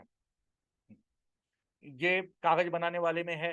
भांग का पौधा जो है 4 महीने के अंदर इतना कागज बना देता है जितना आपको 4 एकड़ जंगल को काट के पेड़ बनेंगे। आप समझें, ये मात्र 110 दिन के अंदर उतना पेपर बना सकता है जितना कि 4 एकड़ जंगल को काट के पेपर बनेगा। 4 एकड़ जंगल बनने के लिए ये सोचे कम से कम 10 साल लगेंगे, और ये केवल 4 महीने के अंदर उतना पेपर बना देगा जितना 4 एकड़ जंगल को, यानी 10 साल के अंदर तो पता नहीं कितना बना देगा। तो ये एक बहुत बड़ा एडवांटेज है भांग का। Next slide please. बढ़ते हैं, नेक्स्ट स्लाइड। Next slide. ये भांग से बने हुए घर हैं। Next slide. ये भांग से बना हुआ हवाई जहाज है। अच्छा, अब इंडिया के पे आ जाते हैं हम। इंडिया में जो भी स्टोरी चल रही है वो सारी भांग की उत्तराखंड के अंदर ही चल रही है। बाकी लोग जो हैं वो बिजनेसमैन सब बाहर के हैं। उत्तराखंड वाले कर रहे हैं नहीं कर रहे हैं, कुछ एक कर रहे होंगे मालूम नहीं, लेकिन ज्यादातर जो है ये सब बाहर वाले हैं। ठीक है, उत्तराखंड की गवर्नमेंट ने ये जियो के माध्यम से 5 दिसंबर 2014 में अमेरिका में हुआ, 2016 में भारतवर्ष के अंदर उत्तराखंड के अंदर इसका लीगल कर दिया गया। लेकिन अब चूंकि जनता को, पॉलिटिकल पार्टी जो है वो चुनाव वगैरह की वजह से, कि दूसरी पार्टी ने भांग को लीगल कर दिया है, पहली पार्टी ने भांग को लीगल नहीं किया है, तो कांग्रेस और बीजेपी एक दूसरे से डर के इसको ढंग से लीगल नहीं कर रही है, ईमानदारी से अगर मेरी राय पूछे जाए तो। तो भारतवर्ष के अंदर इस वक्त कुछ ऑर्गेनाइजेशन जो काम कर रही हैं, वही को है बॉम्बे हेम्प कंपनी। इसने सबसे पहले काम शुरू किया भारतवर्ष के अंदर। नर्मदा हेम्प कंपनी है, hemp horizon, India hemp company, Cannarma, Bhangola health horizon, Cannarma, Canna Vedic, ओजी हेम्प। तो भारतवर्ष के अंदर भी कई लोग इस पे काम कर रहे हैं, लेकिन ध्यान दीजिए ये सब के सब बीज जो है वो उत्तराखंड से लेके जाते हैं। अब उत्तराखंड के व्यापारी अपना किस प्रकार से इसमें सेटिंग करते हैं, ये अब वो लोग ज्यादा बेहतर तरीके से, उत्तराखंड के जो एडमिनिस्ट्रेशन वाले और उत्तराखंड के अंदर जो पॉलिटिक्स वाले हैं, वो किस प्रकार से उत्तराखंड के नागरिकों को ज्यादा फायदा पहुंचे, उस पर नीति इस प्रकार से बनाई जाए। नहीं तो हिमाचल प्रदेश जल्दी ही नीति बना देगा, और ऑन द लाइन है हिमाचल प्रदेश, उनकी नीति बनते ही फिर ये सब उत्तराखंड आना बंद कर देंगे। Next slide please. Next slide. हाँ, ये जो है उत्तराखंड में जो पहली खेती का लाइसेंस मिला था वो बिलखेत के अंदर सतपुली में इंडियन इंडस्ट्रियल हेम्प एसोसिएशन को मिला था। बढ़ाते जाएं स्लाइड को, बढ़ाते जाएं। ये पहला प्रोजेक्ट है जो हमने बिलखेत में शुरू किया था, पौड़ी गढ़वाल के अंदर। पहले वो पूरा जंगल वो रख के रखा हुआ था, बड़े बड़े पत्थर थे। बढ़ते जाएं, जल्दी करेंगे, हम बड़ा बड़ा करें। ये केवल प्रेजेंटेशन ही, पहले वहाँ पूरा जंगल था, फिर हमने वो जंगल को जेसीबी वगैरह से साफ किया। आगे चले जाए। Next, next please. ये पूरा का पूरा जंगल होता था, ये बड़े बड़े पत्थर थे, हम लोगों ने उसे जेसीबी वगैरह से हटा के पूरा का पूरा साफ किया। Next slide please. ये काम करते हुए लोग दिखाई दे रहे हैं, हम लोगों ने किस प्रकार से काम किया। Next slide please. Next slide please. ये वहाँ पे महिलाओं के साथ हमने मिलके काम किया। ये यहाँ पे जो पहला है हेम्प प्रोजेक्ट जो है उसकी शुरुआत की थी। यहाँ पे ये मिस्टर रवीश जी हैं, यहाँ पे रावत जी हैं, देन यहाँ पे मैं हूँ। बाकी ये डॉक्टर बीर सिंह नेगी जो हैं हॉर्टिकल्चर के डायरेक्टर रह चुके हैं, जो ये माननीय त्रिवेंद्र सिंह रावत जी के भाई साहब हैं, उनको नाम बिल्लू भाई साहब, हाँ वीरेंद्र रावत जी हैं, देन ये तो पंडित जी हैं। तो ये लोग जो थे वो इनिशियल प्रोजेक्ट के अंदर हम लोगों ने इसको शुरू किया था। Next please. Next please. ये भांग की जो हमारी फसलें हो गई थी, फिर टेस्टिंग के लिए गया था, इसके अंदर टीएचसी जो है वो 0.3% से कम आया था। हम लोगों ने फिर इसके ऊपर आर&डी किया, क्रॉस ब्रीडिंग कराया, फेमिनाइजेशन करने की कोशिश करी। तो हमारी जो पहली फसल थी उसके अंदर जो टीएचसी आया था वो 0.28% आया था, और जो हमारी आखिरी फसल थी उसके अंदर जो टीएचसी आया था 0.05% आया था। Next slide please. नेक्स्ट। तो आईआईएचए ने प्लांट जो ब्रीडिंग करी थी उसको एनजीबीपीआर के अंदर हमने जो बीज थे उसको रजिस्टर्ड कराया है हैदराबाद के अंदर, और उसके बाद फिर हमने सीड ब्रीडिंग का प्रोग्राम शुरू किया। लेकिन फिर बाद में आगे बढ़ते रहिए, बाद में कोरोना आ गया। कोरोना आने के बाद आईआईएचए से जिनको फंडिंग मिलती थी उसकी वजह से उनको फंडिंग मिलना बंद हो गई, और वहाँ पे कहीं डेथ हो गई कुछ लोगों की। तो ये प्रोजेक्ट जो है समय के साथ साथ बढ़ा दीजिए। अभी ये फोटो है लोगों के देखने के लिए, केवल फोटो है। आगे बढ़ा दीजिए, आगे बढ़ा दीजिए नेगी जी, आगे बढ़ा दीजिए, आगे बढ़ा दीजिए, आगे बढ़ा दीजिए, आगे बढ़ा दीजिए। हाँ, आगे बढ़ा दीजिए। ये वहाँ पे भांग की खेती के लिए हम लोग मेहनत कर रहे थे तब की फोटो है, आगे बढ़ा दीजिए। ये जो लड़का कर रहा था वो आशीष राव था। ये भांग की फसल जो है उगनी शुरू हुई। आगे बढ़ाइए। हाँ, ये भांग के पौधे हमारे वहाँ उगने शुरू हुए थे। Next slide please. ये वहाँ ड्रिप इरिगेशन का लगाया था, ये फिर हमारे भांग के पौधे उगे थे, उनकी तस्वीरें हैं। नेक्स्ट। ये जो दिख रहे हैं ये मेल प्लांट है, ये इन पे सब में फ्लावर्स लगे हुए हैं। तो जो मेल प्लांट अलग होते हैं और फीमेल प्लांट अलग होते हैं, हमें फीमेल प्लांट की आवश्यकता होती है। नेक्स्ट नेक्स्ट नेक्स्ट नेक्स्ट करते रहे। Next next next next. ये हम लोगों ने फिर इकट्ठा कर लिया है। नेक्स्ट। ये महिलाएं जो है वहाँ पे बीज सेपरेट कर रही हैं बिलखेत गांव की। ये जो है फाइबर निकालने के लिए, रटिंग करने के लिए हमने भांग के पौधों को भिगोया है। नेक्स्ट। देन ये रेशा निकालने का प्रयास हो रहा है उसमें से, भांग के पौधों में से। Next next please. ये हमारा फाइबर निकल गया वो हेम्प से, जो हमने भेजा था कपड़े बनाने के लिए। Next please. ये और फिर कपड़े बनाने की गिफ्ट भी की थी। ये रेशा निकालने के बाद जो डंडियां बची हैं, वो स्टॉक्स बचे हुए हैं, इनसे हम हेम्पक्रीट बनाएंगे, यानी कि मकान बनाएंगे। मैंने ब्रीफली आप लोगों को जितना संभव था इस कम समय में बताने का प्रयास किया है। अब आप लोगों को जो प्रश्न पूछने हैं, आप लोगों का स्वागत है। बहुत बहुत धन्यवाद सर। अभी हम लोग प्रश्नों के लिए ओपन कर देते हैं। तो आप में से जिनके भी प्रश्न हैं उत्तराखंड में कॉमर्शियल हेम्प कल्टीवेशन के लिए जिस तरह से भी आप प्रश्न पूछ सकते हैं। अगर आप लोग इच्छुक हैं या भविष्य में करना चाहते हैं, या क्या क्या कठिनाइयाँ आती हैं, लीगल लाइसेंसेस के लिए क्या कहाँ अप्लाई करना है, वो सारी चीजें, आप कुछ भी प्रश्न है आपके तो पूछ सकते हैं। सर नमस्कार सर। नमस्कार। जी नमस्कार सर मथुरा इसके प्रसाद लिए जी। लाइसेंस मिलना, इसके लिए लाइसेंस होना अनिवार्य है क्या? हाँ, इसके लिए लाइसेंस होना अनिवार्य है। आप अपनी जमीन का खतरा खतौनी आपके नाम पे या जिससे आपने लीज पे ले रखी है, या तो आप लीज पे ले सकते हैं जमीन, या आपकी खुद की पर्सनल जमीन है वो लेके आप अपने जिला के ऑफिस में आबकारी अधिकारी के पास जाएंगे। आप अपना एप्लीकेशन फॉर्म IHCA 1A है, babaganja.com के ऊपर मैंने वो पूरा प्रोसीजर भी डाल के रखा है। अगर आप ढूंढेंगे तो वहाँ पे आपको उसकी पूरी प्रक्रिया भी मिल जाएगी। फॉर्म आपको आबकारी विभाग में मिल जाएगा। जैसे मान लीजिए आप चमोली में हैं तो गोपेश्वर में आप जाके वहाँ आबकारी डिपार्टमेंट में जाएंगे, और आबकारी डिपार्टमेंट में आप आबकारी अधिकारी से बोलेंगे कि भाई मेरे को भांग की खेती करनी है, वो आपको फॉर्म दे देगा। देन उस फॉर्म को भर के आप अपना चरित्र प्रमाण पत्र और जो आपकी जमीन के खतरा खतौनी के पेपर हैं, और जो जमीन है आपकी उसकी फोटो के साथ गूगल लैटिट्यूड लॉन्गिट्यूड ये चीजें ले जाके आप आबकारी अधिकारी के साथ जमा करा देंगे, तो आबकारी अधिकारी आपको भांग की खेती का लाइसेंस दे देगा।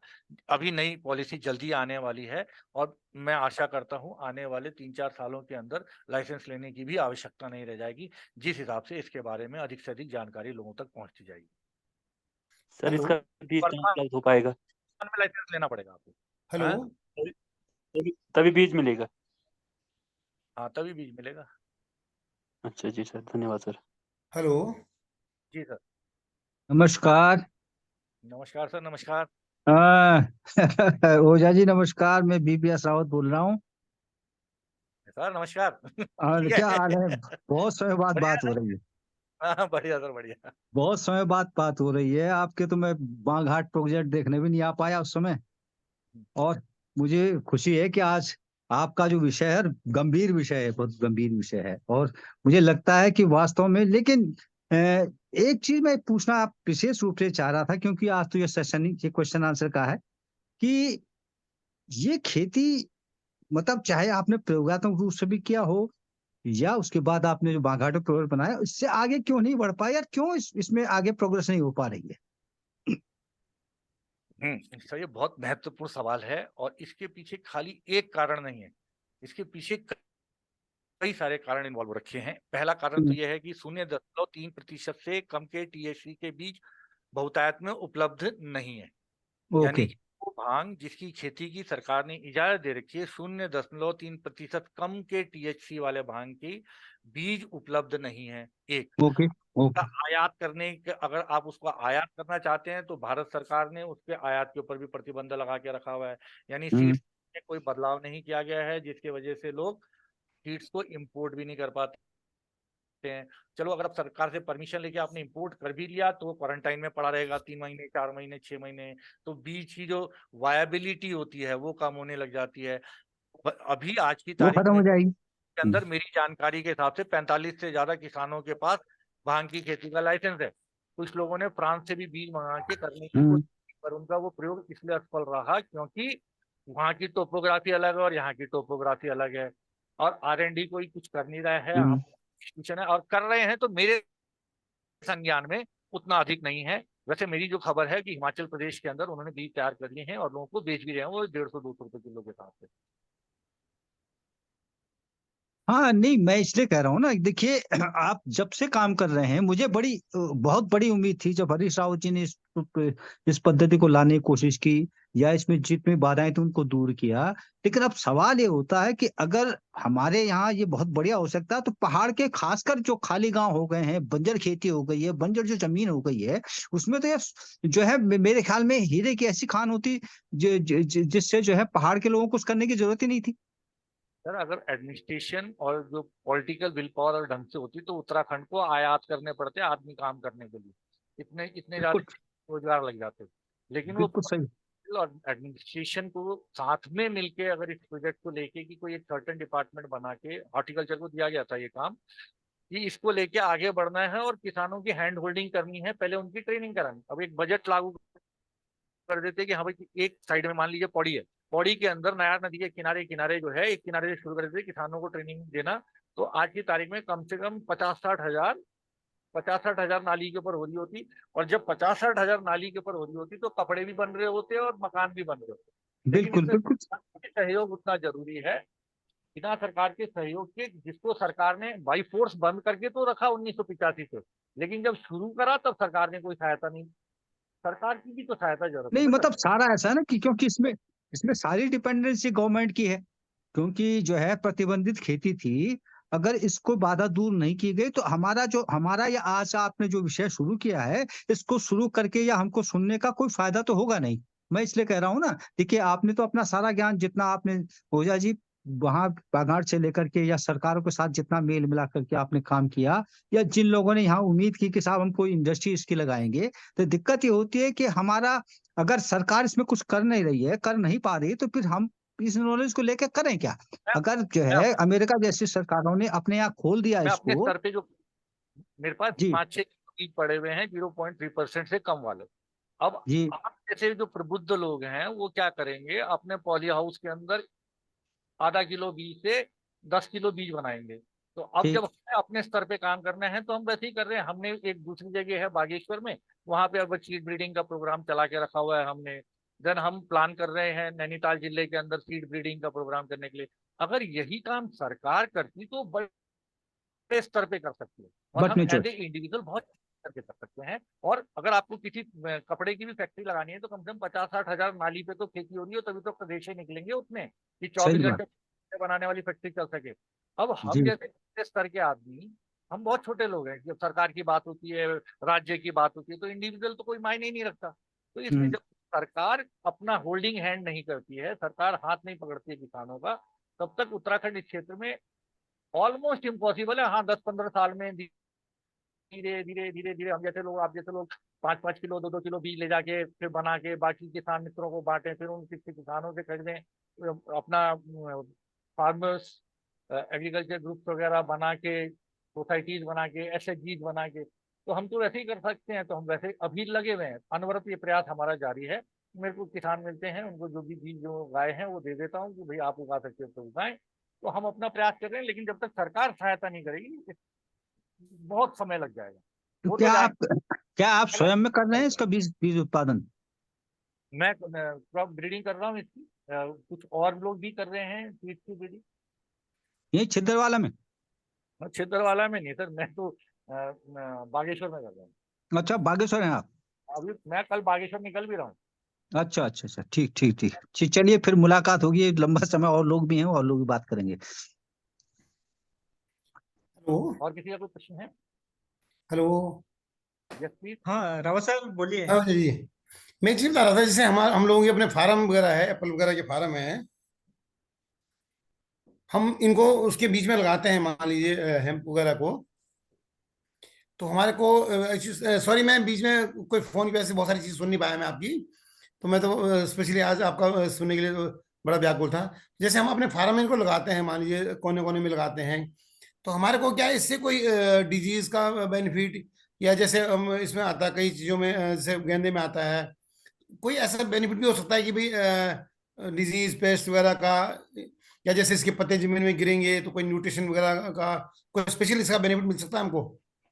सर ये पौधा जो है one of the fastest growing plant में आता है, जैसे बैम्बू का प्लांट इज द फास्टेस्ट। हाँ हाँ। ये भी बहुत तेजी से करने वाला, और जो भी प्लांट तेजी से ग्रो करता है वो जमीन से नाइट्रोजन सबसे ज्यादा मात्रा में उठा लेता है।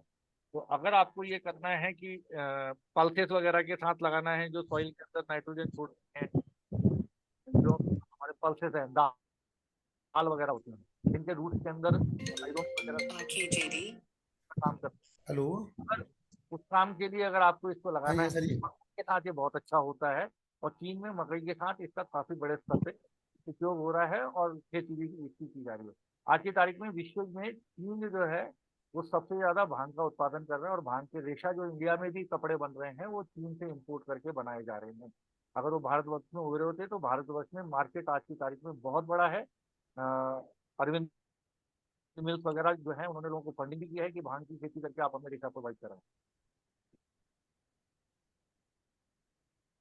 हाँ सर, मैं वो आपका फोन आ गया था, मैं ये कहता था मेरा एक्चुअली ना, मेरे पल्सेस का काम नहीं, मेरे एप्पल के ऑर्चर्ड है।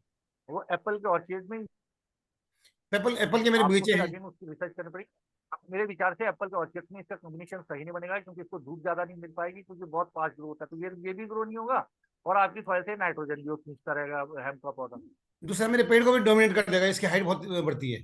तो आदि तो नहीं बढ़ती कि क्या कहते हैं एप्पल के जितने चले जाए, लेकिन नाइट्रोजन बहुत सख्त करेगा, और वो नाइट्रोजन सख्त करने की वजह से आपके पेड़ों को प्रॉब्लम कर सकता है। दूसरा मेरा मेरा फूड प्रोसेसिंग का काम है, उसमें अगर इनको मैं चलो अभी तो हमको गवर्नमेंट की परमिशन नहीं है। नहीं सर, आप बीज का इस्तेमाल कर सकते हैं फूड प्रोसेसिंग के ऊपर। बीज के बहुत सारे लोग बिस्किट बना रहे हैं, बीज के बहुत सारे लोग दाढ़ी पे लगाने वाले बाल बना रहे हैं, सर के बाल झड़ने वाले बना रहे हैं, क्रीम बना रहे हैं, टॉफी बना रहे हैं, दुनिया भर की चीजें बन रही है। नमक में भी इसको ऐड करते हैं लोग। हाँ, नमक नमक बना के भेजिए आप, नून बना के लूण, भेजिए, पहाड़ी लूण होता है। मार्केटिंग। हेलो। हाँ सर। जैसे हमारा जैम वगैरह का, पिकल का, इसका काम, चटनी का काम है, मैं एक्चुअली चटनी में इसको मैं इंक्लूड करना चाह रहा हूँ। जो हमारी चटनी बनती है ना, एप्पल की चटनी है, कीवी की चटनी है, मतलब उसमें मैं इसको चाह रहा था कि भाई इसको मैं ऐड करूँ सर कुछ परसेंटेज, एक आध परसेंट। एक मैडम है, मैं आपको उनके साथ कनेक्ट करा दूंगा, वो ऑलरेडी इसके काफी सारे प्रोडक्ट बना रही हैं।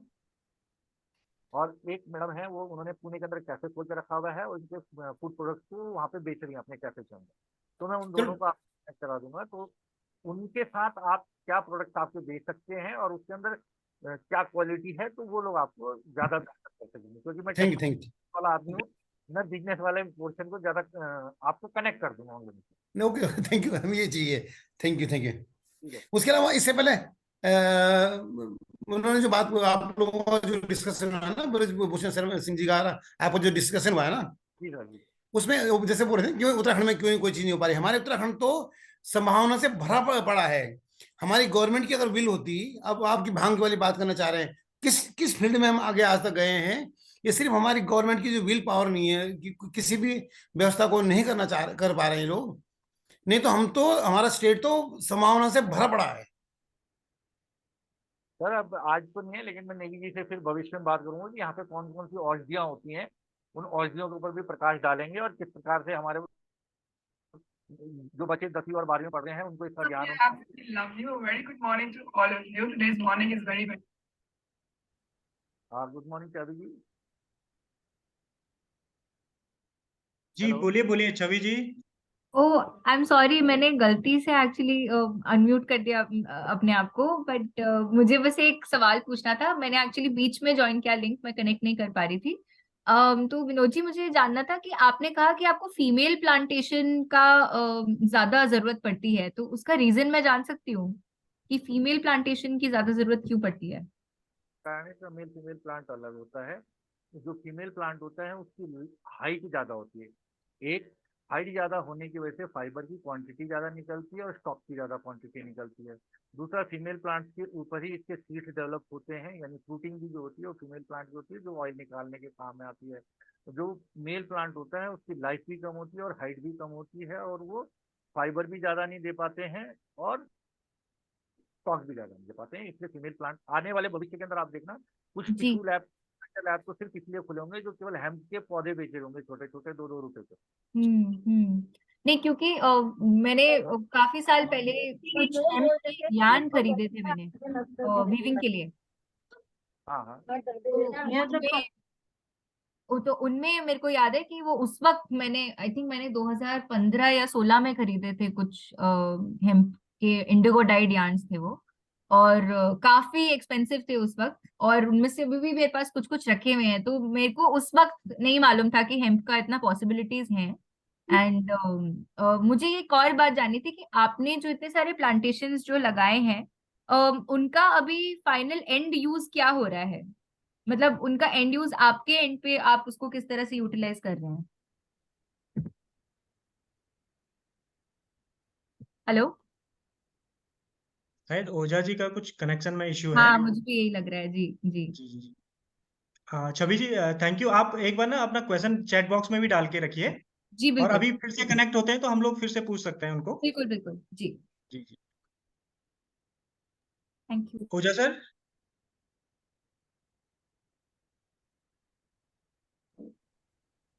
हेलो। हेलो। हाँ हेमंत जी, मैं आशीष बात कर रहा हूँ। जी जी आशीष जी बोलिए। कैसे हैं आप? बस मस्त। अच्छा आशीष जी, हिम वैल्यू हाँ। कोटाबाग। अरे यस, वाह, बिल्कुल बिल्कुल बिल्कुल आपको पहचान बिल्कुल। लिया जी। कैसे हैं आप? बोलिए। सब बिल्कुल, आनंद बहुत मंगल। अच्छा लगा आपका बहुत आपको देखिए। बहुत बहुत धन्यवाद। आपका म्यूट हो गया शायद आशीष जी। हाँ। हाँ जी हाँ जी हाँ जी। अच्छा अब सर, बोलिए। ओझा जी अभी बात कर रहे थे एक्चुअली, क्योंकि हम इसमें थोड़ा बहुत तो काम कर ही रहे थे, थोड़ा सा कि बिजनेस टाइप ऐसा।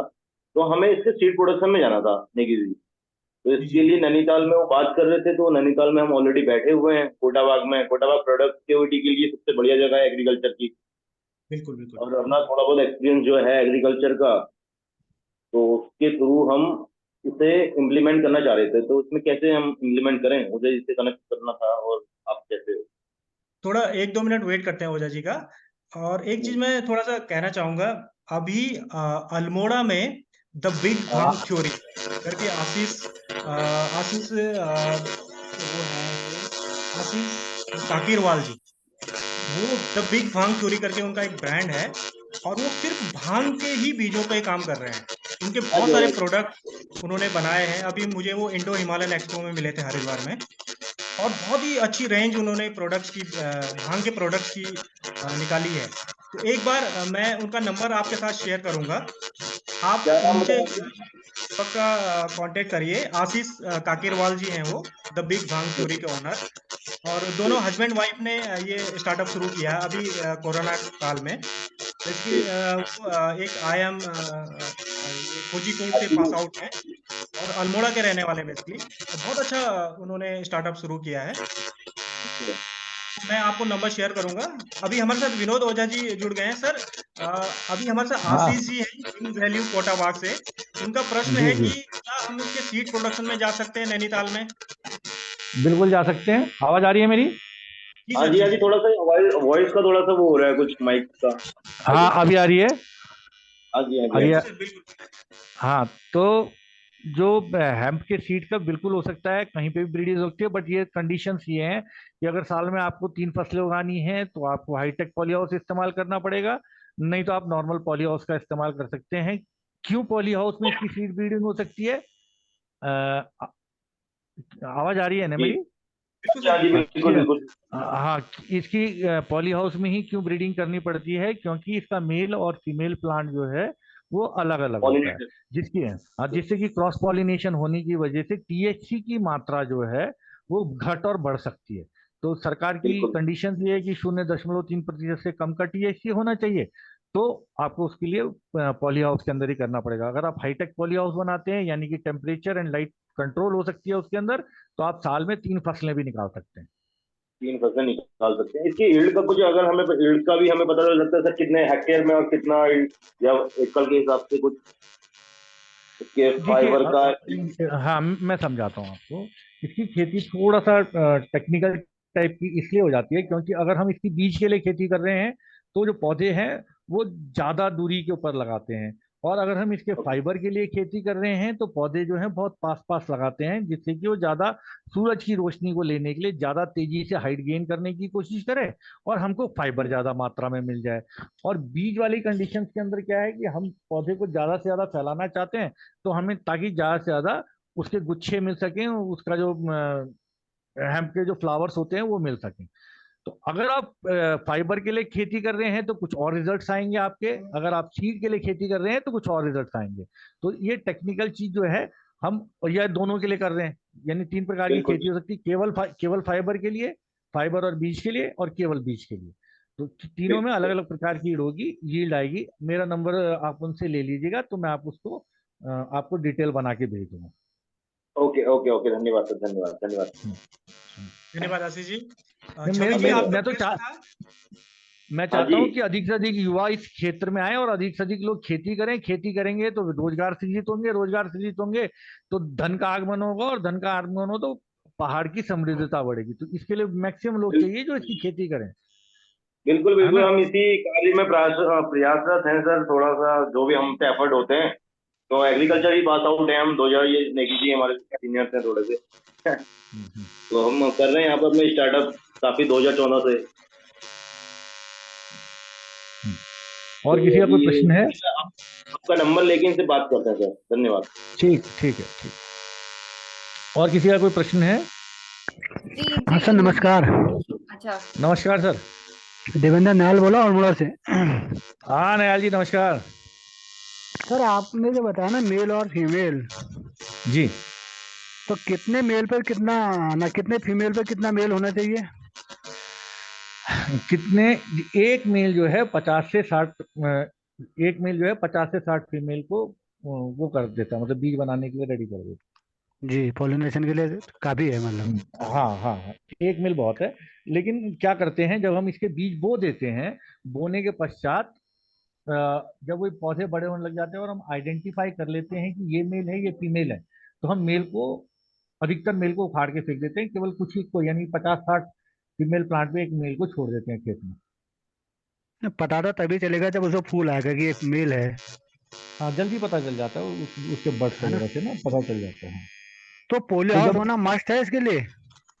अगर आप बीज के लिए खेती कर रहे हैं, अगर आप बीज के लिए कर रहे हैं, यानी कि आप बीज अभी जैसे आज की तारीख में भांग के बीज का रेट क्या चल रहा है? लगभग 150 रुपए के आसपास चल रहा है ना? जी जी जी। अब कई सारे लोग कर रहे होंगे बीज का बिजनेस, तो 150, 160, 170, 180 ये रेट पे चल रहा है बीज। लेकिन आप 0.3% टीएचसी के लिए कर रहे होंगे तो बीज जो है वो 1000, 1500, डिपेंडिंग अपॉन डिमांड कितनी हो रही है, 2000 रुपए किलो भी जाएगा वो। क्योंकि वो जो है केवल उसी बीज से खेती करी जा सकेगी। वो हिमाचल वाले भी मांगेंगे, वो अभी त्रिपुरा लेकिन वो वगैरह में भी बीज शुरू तो होने जा रहा है। अभी अमूमन हमारे पहाड़ में तो वो बीज अवेलेबल है नहीं। हमारे पास जो नॉर्मली हमारा जो पैतृक है वही सिर्फ हम काम कर रहे हैं। नहीं, कुछ एक बीज उपलब्ध हैं जो कि 0.3% से कम है। जैसे कुछ बीज मेरे पास उपलब्ध हैं, कुछ भी अन्य लोगों के पास भी उपलब्ध हैं। तो खेती हो रही है, मैं ये नहीं कह रहा हूँ बिल्कुल बंद हो चुकी है। जैसे बागेश्वर में एक जगह हम करा रहे हैं, देन ग्वालदम में बिहार के डीजी साहब हैं एक दिनेश सिंह बिष्ट, वो करवा रहे हैं। देन नैनीताल में भी प्रोग्रेस चल रहा है, एक वर्मा जी हैं वो कराने का प्रयास कर रहे हैं, और बहुत सारे जो है वो मुझे बताएंगे नहीं तो उनका भी चल ही रहा है। जैसे नर्मदा हेम्प वालों का भी कई जगह चल रहा है, मिस्टर रेड्डी हैं वो चंपावत में करा रहे हैं, कई लोग करा रहे हैं। बीज को थोड़ा ढूंढना पड़ेगा, मिल जाएगा, बीज तो मिल रहा है। और फिर आपको उद्यान इसको मल्टीप्लाई करके उद्यान के बाद अवेलेबल होगा बीज? हॉर्टिकल्चर डिपार्टमेंट से आप इंक्वायरी कर सकते हैं। डॉक्टर निपेन चौहान है वहाँ पे, उन्होंने एक बार जो लास्ट मीटिंग करी थी हेम्प इंडस्ट्रीज के साथ, उन्होंने बोला था उत्तराखंड के अंदर 60 ऐसी जगह आइडेंटिफाई करी गई है जहाँ पे कि 0.3% से कम वाले पौधे होते हैं। तो आप कोट करके कि हाँ आपने उस मीटिंग में बोला था कि 60 जगहों पे 0.3% से कम वाले बीज होते हैं, तो आप बताएं या हमें उपलब्ध कराएं, क्योंकि नोडल डिपार्टमेंट तो हॉर्टिकल्चर डिपार्टमेंट ही है। जी तो वो लोग इस दिशा में काम कर रहे हैं, आशा है वो लोग हेल्प भी करेंगे। सर जी एक प्रश्न धन्यवाद है विकास करता जी का, मध्य प्रदेश से। जी धन्यवाद नयाल जी। जी धन्यवाद। एक मध्य प्रदेश से विकास जी का है कि वो क्या मध्य प्रदेश में उगा सकते हैं, और वहाँ के लिए लाइसेंसिंग वगैरह का क्या रहेगा? मैं ईमानदारी से बताऊं तो मध्य प्रदेश जो है इस मामले में उत्तराखंड से बाजी मार के लेके चला गया, इवन दो उन्होंने अपने इसकी खेती की परमिशन नहीं दी है। बहुत ईमानदारी से बात कर रहा हूँ क्योंकि मैं पॉलिटिशियन आदमी नहीं हूँ ना तो मैं जी ईमानदारी से बता रहा हूँ। जितनी भी भांग से दवाई बनने के लाइसेंस आज की तारीख में भारतवर्ष में बिक रहे हैं वो सारे के सारे मध्य प्रदेश दे रहा है, ठीक है ना। बिल्कुल जितने बिल्कुल। भी भांग से बनने वाली दवाइयां बन रही हैं सबके लाइसेंस जो है वो मध्य प्रदेश दे रहा है। बात नंबर 1, मध्य प्रदेश के अंदर ही जो है भांग का सबसे बड़ा गोदाम है, जो लाइसेंस उत्तराखंड के अंदर हरिद्वार और देहरादून में भांग की पत्तियों के कलेक्ट करने का जो लाइसेंस है वो भी बाहर वाले आके यहाँ पे लेके चले जाते हैं। उत्तराखंड वालों को भांग की पत्ती कलेक्ट करने का लाइसेंस भी नहीं मिल रहा। तो मजे की बातें बता रहा हूँ मैं आप लोगों को, है ना। बिल्कुल सर तो बिल्कुल। अब यू हैव टू एटलीस्ट कम से कम वो पत्ते कलेक्ट करने का लाइसेंस लीजिए, उनसे दवाई बनाने के, दवाई बन रही है 10-15 दवाइयां तो ऑलरेडी आयुर्वेदिक कंपनियां बना ही रही हैं, है ना। और कई सारी और दवाइयां बनने की अभी संभावना बढ़ रही है। और इससे भांग से कई सारी दवाई, जैसे भांग खाने के बाद आप देखते होंगे भूख बहुत ज्यादा लगती है ना, यानी कि it has got a direct connect with the liver. मैं बताता हूँ ये हमारी बॉडी के अंदर CB1 CB2 रिसेप्टर्स होते हैं जो हमारे ब्रेन में भी पाए जाते हैं, हमारे पेट के अंदर भी पाए जाते हैं। तो उससे लीवर की बीमारियों की दवाई बनने की बहुत संभावना है। एक उदाहरण दिया मैंने आपको, है ना। जब हम बॉडी के ऊपर जो इफेक्ट देखते हैं कि भांग खाने से भूख लगती है, यानी कि लीवर के रिपेयर के लिए, क्योंकि हिंदुस्तान के अंदर लाखों लोग सिरोसिस ऑफ लीवर से ही मर जाते हैं, और सिरोसिस ऑफ लीवर की एलोपैथी में कोई दवाई नहीं है। तो आयुर्वेदा के अंदर अगर लीवर की कोई दवाई बनती है तो निश्चित रूप से जो बनाएगा जो बेचेगा उसको फायदा होगा ही। तो आप में से कौन युवा वैज्ञानिक और युवा उद्यमी आगे आते हैं, तो हम तो उनका समर्थन करेंगे। हम बुजुर्ग हो रहे हैं तो we have to face out our self, और नई generation should take the command. बिल्कुल सर बिल्कुल। अभी किसी और के प्रश्न है तो पूछ सकते हैं। वैसे मध्य प्रदेश में भांग की खेती का लाइसेंस नहीं मिल रहा है अभी, है। जी जी जी जी। अब वहां दवाई बनाने का लाइसेंस मिल रहा है तो खेती कौन कर रहा है? भांग की दवाई बनाने का लाइसेंस लो जब मध्य प्रदेश में हो तो। सही बात है। सरकार के टैक्स जी भी दो। निकी जी। जी रावत जी, रावत सर अच्छा जी। मैं विनोद जी का नंबर लूंगा बाद में सर, क्योंकि मैं आज दिन भर मेरे को फोन बहुत आते रहे ना, मैं ढंग से बिल्कुल बिल्कुल, मैं सुन नहीं पाया। अभी मुझे शेयर कर बहुत देता मुश्किल हूँ आता है सर इनसे, आपको। लेकिन मेरा बड़ा इंटरेस्ट आज सुनने का ना। या ठीक है, विनोद सर आप बता दीजिए, वो नोट कर लेंगे। मेरा नंबर है 999। एक मिनट जस्ट होल्ड करें आप ना, मैं ऑन भी कर दूं ना, क्योंकि हाँ मुझे सर, काफी इस बारे में नंबर। नंबर लिखिए सर। हाँ जी 999 हाँ जी 77 हाँ जी 07 07 900। 900।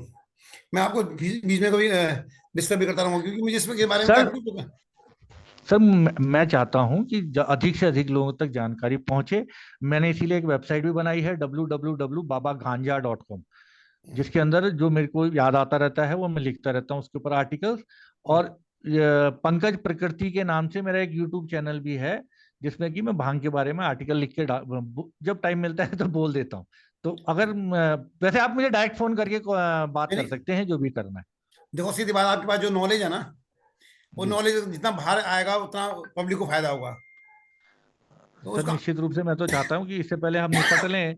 और वो वाली क्रिया कौन सी होती है हिंदुओं में हमारे, बच्चे लोग जो करते हैं पिताजी के साथ, वो होने से पहले ज्ञान निकाल देना चाहिए धरती पे ही। कपाल क्रिया।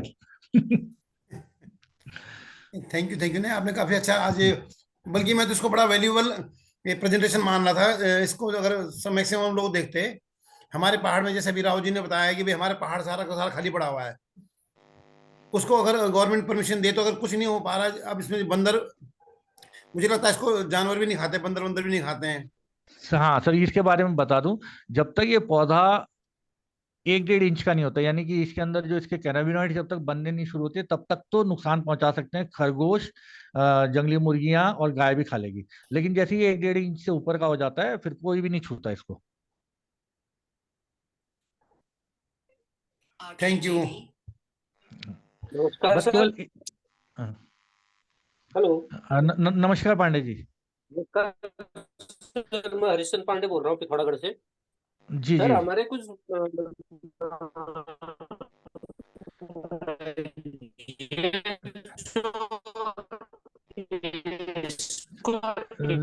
सर, सर आपके यहाँ सर से कनेक्टिविटी का इशू है ले शायद। जाने की बात है ना, अगर हम शुरू करवाते हैं किसान से या तो काम कराना भी शुरू करते हैं तो इसके लिए इमीडिएट मार्केट।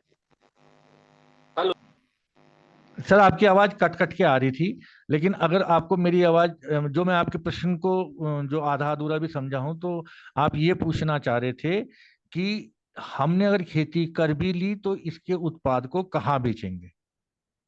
मेरे ख्याल से संभवतः यही प्रश्न था आपका।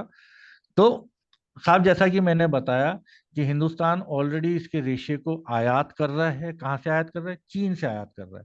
अगर उन्हें भारतवर्ष के अंदर ही मिलता है इसका रेशा, तो निश्चित रूप से वो भारतवर्ष से ही खरीदना पसंद करेंगे। हम धीरे धीरे चीन के ऊपर अपनी निर्भरता को कम करते जा रहे हैं। एक, अगर कपड़े बनाने वाले रेशे बेचने की बात कर रहे हैं, आपने रेशा बेच दिया, रेशा बेचने के बाद अंदर उसके डंडा बचा हुआ है।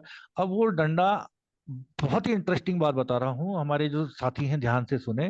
भांग का रेशा निकालने के बाद, अभी भी भांग हो रही है पहाड़ों में, मुझे बहुत अच्छी तरह पता है। उसके रेशा निकालने के बाद जो अंदर जो डंडा बच जाता है, उसके छोटे छोटे टुकड़े करके उससे हेम्पक्रीट बनाया जाता है। हेम्पक्रीट क्या होती है? वो एक ईंट होती है, बहुत हल्की ईंट होती है। ये टिहरी इंजीनियरिंग कॉलेज ने उसके ऊपर, डॉक्टर रमन्ना है, मैडम रमन्ना है, उन्होंने उसका पायलट प्रोजेक्ट भी किया था। उस ईंट से आप बहुत आसानी के साथ मकान बना सकते हैं। वो ईंट जो है भूकंप रोधी ईंट होती है।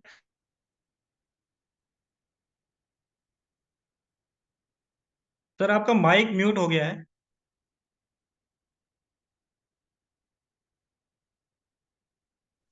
जी। अब आ गया बीज। बीज के लिए तो साउथ इंडिया से लेके नॉर्थ इंडिया तक बहुत सारे पहाड़ में घूम रहे हैं, एडवांस में पैसा दे के जा रहे हैं। मतलब बीज बाद में ले रहे हैं, एडवांस में पैसा दे के जा रहे हैं। ऐसे सैकड़ों लोग घूम रहे हैं पहाड़ के अंदर आज ही। अभी भी घूम रहे होंगे। अब क्या बच गया उसका? रेशा बिक गया आपका, डंडी बिक गई आपकी, बीज बिक गए आपके। अब बच गया आपकी उसकी जड़। अब जड़ जो है, वो आप डाबर वालों से संपर्क करें, पतंजलि वालों से संपर्क करें, उसकी भी दवाई बनती है, वो खरीद लेंगे। बहुत बहुत धन्यवाद sir. Pandey sir basically Pithoragarh से हमारे साथ जुड़े हैं, और वो डीआरडीओ डिबेर का एक सेंटर है वहाँ पे डिफेंस का, जो एग्रीकल्चर और जैव रक्षा अनुसंधान पे काम करते हैं, और एक साइंटिस्ट हैं हॉर्टिकल्चर के। बहुत बहुत धन्यवाद पांडे सर। अब इस किसी और का प्रश्न है तो आप पूछ सकते हैं। हाँ जी, हाँ जी, हेलो। जी भरत जी। हाँ जी, नमस्कार सर। भरत जी नमस्कार। नमस्कार। पूछिए। मैं बेसिकली यहाँ से नैनीताल से हूँ सर। मेरा एक प्रश्न ये है सर कि जैसे हम इसका लाइसेंस अगर लें तो कहाँ से लें, और दूसरी बात, अगर हम भांग की खेती स्टार्ट करें तो आजकल जो है लोकल में राजस्व विभाग उसका वो कर रही है, मतलब ना उसको होने नहीं दे रही कि क्यों बोया है, क्या बोया है, तो इसका सॉल्यूशन क्या है? सर, आप पहली बात तो, जब आप लाइसेंस लेंगे तो फिर आबकारी विभाग नहीं बोलेगा आपको। और लाइसेंस कहाँ से मिलेगा? आबकारी विभाग से ही मिलेगा। तो आप अपनी जमीन के खतरा खतौनी के पेपर्स वगैरह लेके जाएंगे। अगर चकबंदी नहीं हो रखी है, गोल खाते की भूमि है, तो सारे भाइयों की सहमति पत्र साथ में लगेगा उसके। वो ले जाके वहां पे फॉर्म भरेंगे, आप अपनी चरित्र प्रमाण पत्र साथ में प्रस्तुत करेंगे, तो वो प्रक्रिया पूरी वो जी जी समझा भी देंगे आपको, तो आबकारी विभाग जो है इसके लाइसेंस उपलब्ध कराता है। उत्तराखंड में ऑलरेडी जी जी 40-50 किसानों को मिल चुका है इसका लाइसेंस। अच्छा जी, क्योंकि मैं इस विषय में कई बार सोचता हूँ ना कि भांग की खेती, क्योंकि हमारे यहाँ पे जो है अच्छा क्लाइमेट है ऑल उत्तराखंड में ही, जहाँ तक कहूँ, तो मैं सोचता नहीं हूँ, सब फिर डर सा लगता है कि कहीं मैं अगर इसकी खेती करूँ कोई ऑब्जेक्शन ना हो, ये चीजें कहीं, क्योंकि दाने का विशेष रूप से यहाँ पे जो है इस्तेमाल हो सकता है, हम उसको जो है अपने रोजगार के एक आय का सृजन कर सकते हैं उससे। मैंने क्योंकि मैं अभी 6-7 साल से घर ही पे हूँ, तो मैं छोटे मोटे ऐसे इस टाइप से व्यवसाय ढूंढता हूँ, लेकिन इसमें भी आज ये जो है इसके जरिए, वेबिनार के जरिए, इसलिए मैंने कहा ये पहले लाइसेंस का विषय में पूछता हूँ, क्योंकि हम थोड़ा सा इससे अनभिज्ञ थे, तो इसलिए दाना है जैसे पत्तियां हैं, ये था। हेलो। शायद भरत जी, ओझा जी का फिर से कनेक्शन इशू आया है। जी जी जी देख सकते हैं कि इसके क्या क्या उपयोग है और इसे किस प्रकार से उगाया जा सकता है, ठीक है ना। और जी आप मुझे पर्सनली मैंने नंबर बता दिया है, आप खेती जी वगैरह करना चाहते हैं तो आप बात कर सकते हैं। जी, ठीक ठीक है सर, बहुत धन्यवाद आपका जानकारी के लिए, थैंक यू। धन्यवाद भरत जी। अभी किसी और के प्रश्न हैं तो पूछ सकते हैं। लास्ट 2 प्रश्न हम और लेंगे, फिर इसके बाद इस सेशन को कंक्लूड करेंगे। लास्ट 2 प्रश्न।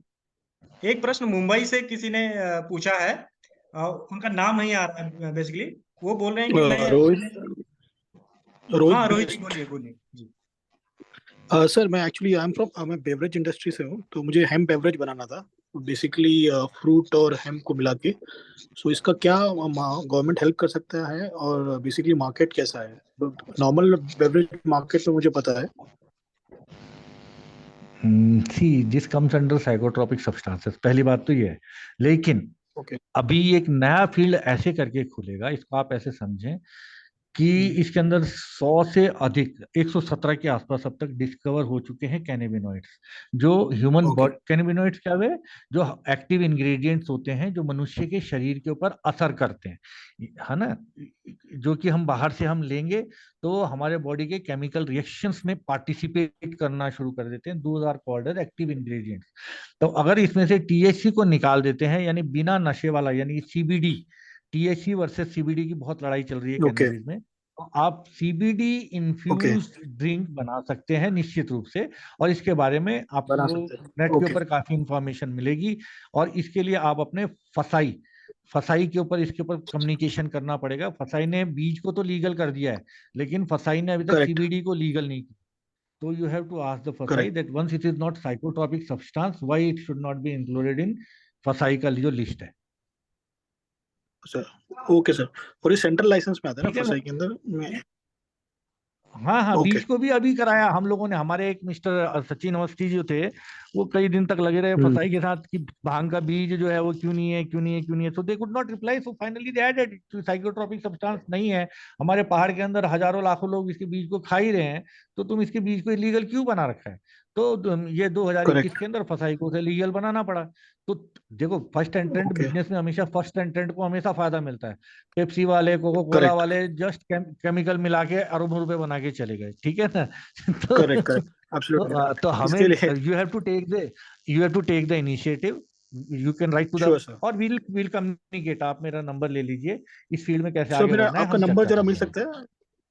सर आपका नंबर मिल सकता हाँ, है? सॉरी, हाँ, if I can get your number. 999 999 777 yes 77 07 07 07 900। 07 900 999 777 right sir. Okay, thank you sir, thank you sir. Because your inquiry is very specific in nature, which involves the NDPS acts also or FSI also, so we need to discuss या in more elaborate fashion, right? Sure sir, I will get back to you. ठीक है, thank right you sir. Right, okay sir. बहुत बहुत धन्यवाद रोहित और जी। कोई question है? अभी किसी और का प्रश्न है? लास्ट प्रश्न लेंगे हम जी, कोई भी।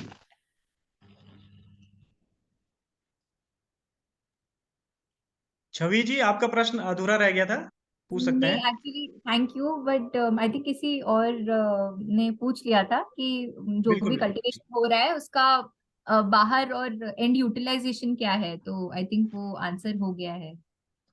जी I think actual make a video कि इंडिया में इसके कौन कौन से प्रोडक्ट बिक रहे हैं ऑलरेडी। जी जी जी Vinod ji, first of all thank you very much. वैसे मैं इस फील्ड से हूँ भी नहीं, I am from a completely textile design and marketing background, but you are from the same field, because आपका जो रॉ प्रोडक्ट है हमसे ही आने जा रहा है भविष्य में। हाँ जी जी जी जी, तो in a way yes I am from the same field, but मुझे एग्रीकल्चर रिलेटेड कोई नॉलेज नहीं है, इंफॉर्मेशन नहीं है, बट मैं उत्तराखंड से ही हूँ, लेकिन मेरा जो इंटरनल वो है, मेरे पेरेंट्स वहां रहते हैं अभी, एंड हम लोग तो बाहर ही बाहर रह गए, तो इसलिए मुझे अपने रूट्स के बारे में ज्यादा मालूम नहीं है, but it is through these initiatives I want to know more, और मैं और जुड़ना चाहती हूँ इस चीज से।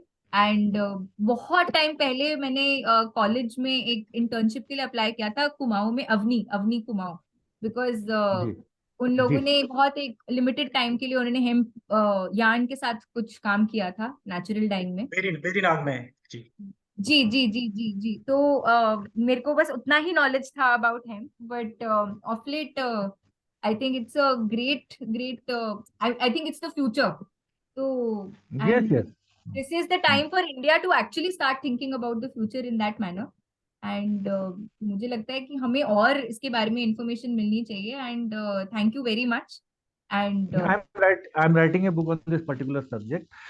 I'll let Mr. Negi to know about it. तो जब वो बुक कंप्लीट हो जाएगी उसमें हिस्ट्री भी है, यूजेस भी है, रिसर्च भी है, सारा का सारा, it's quite a thick book, तो मैं उसके बारे में बहुत डिटेल्ड एनालिसिस लिख रहा हूँ उसके अंदर। It would be great Vinod ji, अगर आप अपना ईमेल आईडी भी अगर शेयर कर सकते हैं, I would love to write to you, ताकि अगर मुझे कभी और कुछ सवाल हो या कुछ भी मुझे जानना हो तो मैं डायरेक्टली आपको मेल लिख सकती हूँ। दैट्स नॉट, मेरा जो मेल आईडी है वो है सिंपल सा है, mynameoja@gmail.com। Okay alright, mynameoja@gmail.com। Okay, thank you Chhavi ji. Thank you, thank you so much Chhavi ji, thank you so much Ojha ji. अभी हम लोग इसको कंक्लूड करेंगे। बहुत अच्छा सेशन रहा सर, बहुत बहुत धन्यवाद, आपने बहुत सारी इंफॉर्मेशन दी है, स्टार्टिंग हिस्ट्री से लेकर और अभी उत्तराखंड में क्या ट्रेंड है, इवन कि आपने और स्टेट्स के लिए भी बहुत सारी चीजें बताई हैं, जैसे मध्य प्रदेश हो गया या और स्टेट्स हो गए। तो ये पूरा हम लोग का इंट्रोडक्टरी था, पर अभी ऐसा लग रहा है कि अभी इस पे और सेशन करने की जरूरत भी है, और ये हमारे यूट्यूब चैनल में रहेगा, हम लोग इसको और ज्यादा सर्कुलेट करेंगे, तो ये हमेशा के लिए कोई भी इसका रेफरेंस ले सकता है। जैसे अभी रावत सर बोल रहे थे कि हम लोग चाहते हैं कि आपका जो नॉलेज है वो कहीं ना कहीं और लोगों तक जाए। रावत जी का मैं थोड़ा आप लोग वैसे जानते होंगे, पर रावत सर अभी पूरे उत्तराखंड के फार्मर्स को संगठित कर रहे हैं, उसमें भी हम लोग भी थोड़ा सा उनके साथ कंट्रीब्यूट कर रहे हैं। हम चाहते हैं कि पूरे उत्तराखंड के फार्मर्स, हिल एरिया के फार्मर्स एक प्लेटफॉर्म पे आए, और वो फार्मर्स को लीड कर रहे हैं हमारे बीरबान सिंह रावत जी। तो कहीं ना कहीं जिस दिन वो फार्मर्स, अभी धीरे धीरे अभी इनिशिएट चल रहा है, तो वो फार्मर जब एक दिन प्लेटफॉर्म पे आ जाएंगे तो हमें इस तरह के एक्सपर्ट्स की जरूरत होगी सर, जो अलग अलग फील्ड में, और इसके साथ साथ पंतनगर यूनिवर्सिटी है, भरसार यूनिवर्सिटी है, अभी जितने भी हमारी और यूनिवर्सिटी, ग्राफिक एरा है हमारी, और भी झीमगिरी यूनिवर्सिटी, मतलब बहुत जितने भी एचएनवी गढ़वाल यूनिवर्सिटी है, वहाँ के जितने इंटर्न्स हैं, जितने भी एमएससी बीएससी बीटेक एमबीए के स्टूडेंट्स हैं, वो ऐसे फार्मर्स के साथ इम्पैनल्ड हैं। जैसे रावत सर के साथ ही बहुत सारे पंतनगर के बहुत सारे स्टूडेंट्स इंटर्नशिप कर रहे हैं, तो वो लोग भी धीरे धीरे, अभी पंतनगर ने भी एक first national agri startup conclave start किया है। अब कहीं ना कहीं हमारे इंस्टीट्यूशंस को भी लग रहा है कि अब स्टार्टअप्स की तरफ, अब एंटरप्रेन्योरशिप की तरफ, अब उद्यमिता की तरफ जाना चाहिए, और these are the emerging field. अभी जैसे आपने ये हेम्प वाला बताया है, तो ये पूरा का पूरा एक बहुत अच्छा इस पे लाइवलीहुड जनरेट हो सकती है। और अभी हम लोगों का ये इंट्रोडक्टरी सेशन था, हम लोग चाहेंगे कि आपके साथ और सेशन करें, इस पे वैल्यू एडिशन पे एक अलग से सेशन रहे कि हेम्प का वैल्यू एडिशन कैसे हो सकता है, सीड प्रोडक्शन पे जाएंगे। और भी अभी किसी ने प्रश्न पूछा था कि उत्तराखंड में जो बैम्बू बोर्ड है या जो हमारे फाइबर बोर्ड है, या ऐसा कोई बोर्ड, बैम्बू बोर्ड का तो पता है, पर फाइबर बोर्ड के लिए कोई इस तरह का कुछ हो सकता है कि बेसिकली फाइबर पे, जैसे छवि जी का प्रश्न था, टेक्सटाइल्स इंडस्ट्री में वो वर्क कर रही है, आपने उनका सटीक आंसर दिया कि आगे फ्यूचर में हो सकता है कि वो पूरा डिपेंड हो जाए, जब कॉटन से हम लोग धीरे धीरे शिफ्ट करना शुरू होंगे तो 100% इस तरफ लोगों का रुझान भी बढ़ेगा और इस कल्टीवेशन के आपने बताया कि 40 प्लस जगह पे ये हमारे डिस्ट्रिक्ट्स में ये हमारा कहीं ना कहीं जो हेम्प है या जो भांग है वो वीड की तरह उग रहा है। तो धीरे धीरे जब ये कॉमर्शियल उसमें आएगा, गवर्नमेंट भी इसको लीगलाइज करने की तरफ है, परंतु कहीं ना कहीं गवर्नमेंट को भी हम लोगों को फैसिलिटेट करना पड़ेगा कि भाई इस तरह से हम लोग कर सकते हैं। आप लोग तो उसको और अच्छे तरीके से जान सकते हैं क्योंकि आपने गवर्नमेंट के साथ बहुत सारे प्रोजेक्ट्स भी किए हैं। तो बहुत बहुत धन्यवाद सर। हमारे जितने भी पार्टिसिपेंट जुड़े थे उन्होंने अपने प्रश्न पूछे हैं। अभी अवनी जी ने बताया, सॉरी ये हाँ छवि जी ने बताया, उन्होंने अवनी के साथ वर्क किया है। मैंने अवनी के सेंटर को बेरीनाग में देखा है। वो बहुत ही ग्रास रूट लेवल पे वर्क कर रहे हैं और हेम्प से जो भी रेशा वगैरह बना रहे हैं। और ऐसे बहुत सारे लोग हैं। मैंने अभी आशीष हिमांशु काकेरवाल जी का नाम बताया है। वो बेसिकली हेम्प बेस्ड जितने भी प्रोडक्ट हैं वो बना रहे हैं। अभी हमारे जो युवा मित्र हैं आशीष Negi ji, basically him value Kota बाग से थे, तो उन्होंने भी प्रश्न पूछा है कि वो हेम्प सीड प्रोडक्शन में जाना चाहते हैं। तो लोगों के माइंड में कहीं ना कहीं स्पार्क क्रिएट हो रहे हैं और वही हम लोगों का उद्देश्य है। जो द पहाड़ी एग्रीकल्चर का जो इनिशिएटिव है, ये हिल एग्री डायलॉग सीरीज, तो उसका हमारा यही उद्देश्य है कि लोगों के दिमाग में स्पार्क्स क्रिएट हो कि भाई हम लोग ये कर सकते हैं। और उस पे जितने भी एक्सपर्ट्स हैं उनसे जुड़े हैं। आपने सबको अपना नंबर बताया, तो कहीं ना कहीं वो लोग आपसे संपर्क करेंगे, इसके बारे में और ज्यादा जानेंगे। तो एक लास्ट कहीं ना कहीं क्वेश्चन कुछ ना कुछ चीजें क्रिएट कि होंगी। ऑन एन एवरेज 1 एकड़ से सारी चीज मिला के कितना इनकम होता है? जो सबसे महत्वपूर्ण सवाल है, इसका हमने कैलकुलेशन लगाया था। कैलकुलेशन में हमने, क्योंकि एक मार्केट स्टेब्लिश नहीं हो रखा है अभी इसका, मार्केट को किस प्रकार से एग्रीकल्चर फील्ड में जाएंगे, तो मनरेगा को इंक्लूड करते हुए, बिना मनरेगा को इंक्लूड करते हुए बाजार में परमुटेशन एंड कॉम्बिनेशन निकाल के ये पाया था कि 67,000 के आसपास, जिसमें लेबर भी है, बीज का दाम भी है, खाद भी है, सब कुछ है। क्योंकि उसमें बीज का दाम हमने 2,000 रुपये किलो रखा था। 67,000 रुपीज जो है वो इनपुट का लगेगा और 3.5 लाख रुपए जो है मिनिमम कॉस्टिंग पे भी किसान का माल जाएगा। यानी कि 3.5 महीने में या 4 महीने में आपका 4 गुने से ज्यादा हो जाएगा। और वैल्यू एडिशन के अलावा जो भी प्रोडक्ट बनते हैं वो अलग है? बिना वैल्यू एडिशन की बात कर रहा हूँ मैं। वैल्यू एडिशन के बाद तो फिर तो इट गेट मल्टीप्लाइड फिर whatever figure you want to add to it, exactly है कि नहीं? करेक्ट। यस यस अभी आप उससे दवाई बना रहे हैं तो वैल्यू एडिशन, वो दवाई तो 10 ग्राम की भी 1,000 रुपए की हो सकती है। तो राइट। हाँ, तो सीबीडी का बाजार में मिल रहा है। अगर आप गूगल करेंगे ना सीबीडी ऑयल, वो इस वक्त 4,000 रुपए का 10 ml, 5,000 रुपए का 10 ml, सब अपनी अपनी मर्जी से रेट लगा के बेच रहे।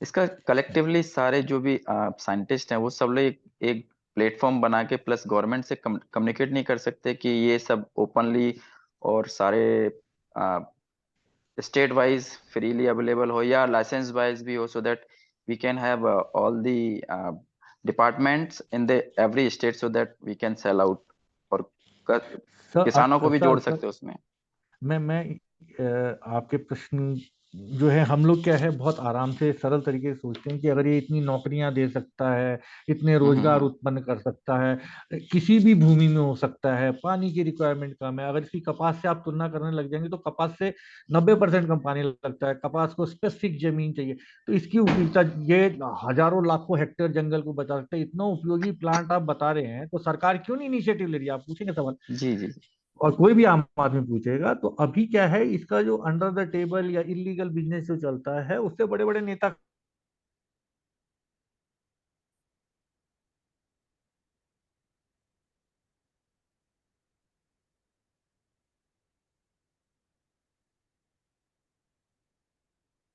Sir sudden if you start telling की भांग बहुत अच्छी चीज है, तो जनता फिर सरकार से सवाल पूछना शुरू करेगी। तो मासेस को एजुकेट करना इज ए बिग इशू, इसीलिए सरकार नहीं कर रही है। धीरे धीरे आप लोग सुन रहे हैं, आप 10 लोगों को और बताएंगे। जब सरकार को लगेगा कि हाँ भाई जनता मैच्योर हो गई है इस चीज के लिए, सरकार जो है 0.3% की लिमिट और ये सब खत्म कर देगी, क्योंकि सरकार को वहां से रेवेन्यू जनरेशन ज्यादा बड़ा होने लग जाएगा।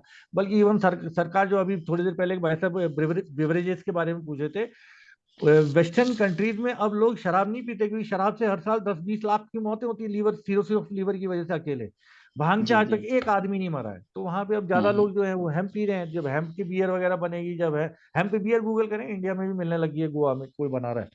तो जब बिवरेज भी उसकी आएंगी तो जब सरकार को इससे रेवेन्यू प्राप्त होना शुरू हो जाएगा तो सरकार लीगल कर देगी। सरकार शराब जो है इससे 1000 गुना ज्यादा नुकसानदेह है, बट सरकार ने शराब को तो लीगल कर रखा है, गुटखे को कर रखा है, तंबाकू को कर रखा है। क्योंकि जनता एजुकेटेड नहीं है। जनता जिस दिन एजुकेटेड हो जाएगी उस दिन इसकी बियर भी मिलेगी, उस दिन इसकी गोलियां भी मिलेगी, जो कि आज की तारीख में पश्चिमी देशों में बिकी रहे। और हिंदुस्तान के अंदर भी वैसे बताऊं, अगर आप गूगल करेंगे तो भांग की गोली का आज की तारीख में भी 900 करोड़ रुपए से ज्यादा का बिजनेस भारतवर्ष में आज भी चल रहा है। अच्छा, अगर हम आपसे मैं इलीगल की बात ही नहीं कर रहा अभी तो मैं। अगर आपसे हम बीज लेते हैं जो 0.053% वाला, और हम ग्रो करते हैं एमपी में, तो विदाउट लाइसेंसिंग, तो ये पॉसिबल है? देन सेल आउट करते बीज प्रोडक्शन नहीं और ये मास नहीं नहीं नहीं नहीं कर नहीं सकते? आप नहीं, मध्य प्रदेश सरकार ने अभी तक इसे लीगल नहीं किया है। मध्य प्रदेश सरकार केवल जो ऑलरेडी एग्जिस्टिंग, बहुत कॉन्फ्लिक्टिंग है। इनफैक्ट इसके ऊपर पूरा पैनल बैठना चाहिए साइंटिस्टों का। इसके अंदर पेड़ का आधा हिस्सा जो है वो लीगल है, आधा हिस्सा जो है वो इलीगल है। Then okay okay. भांग का पत्ता लीगल है, भांग का चरस इलीगल है। तो बहुत कॉम्प्लेक्सिटीज बना के रखी है।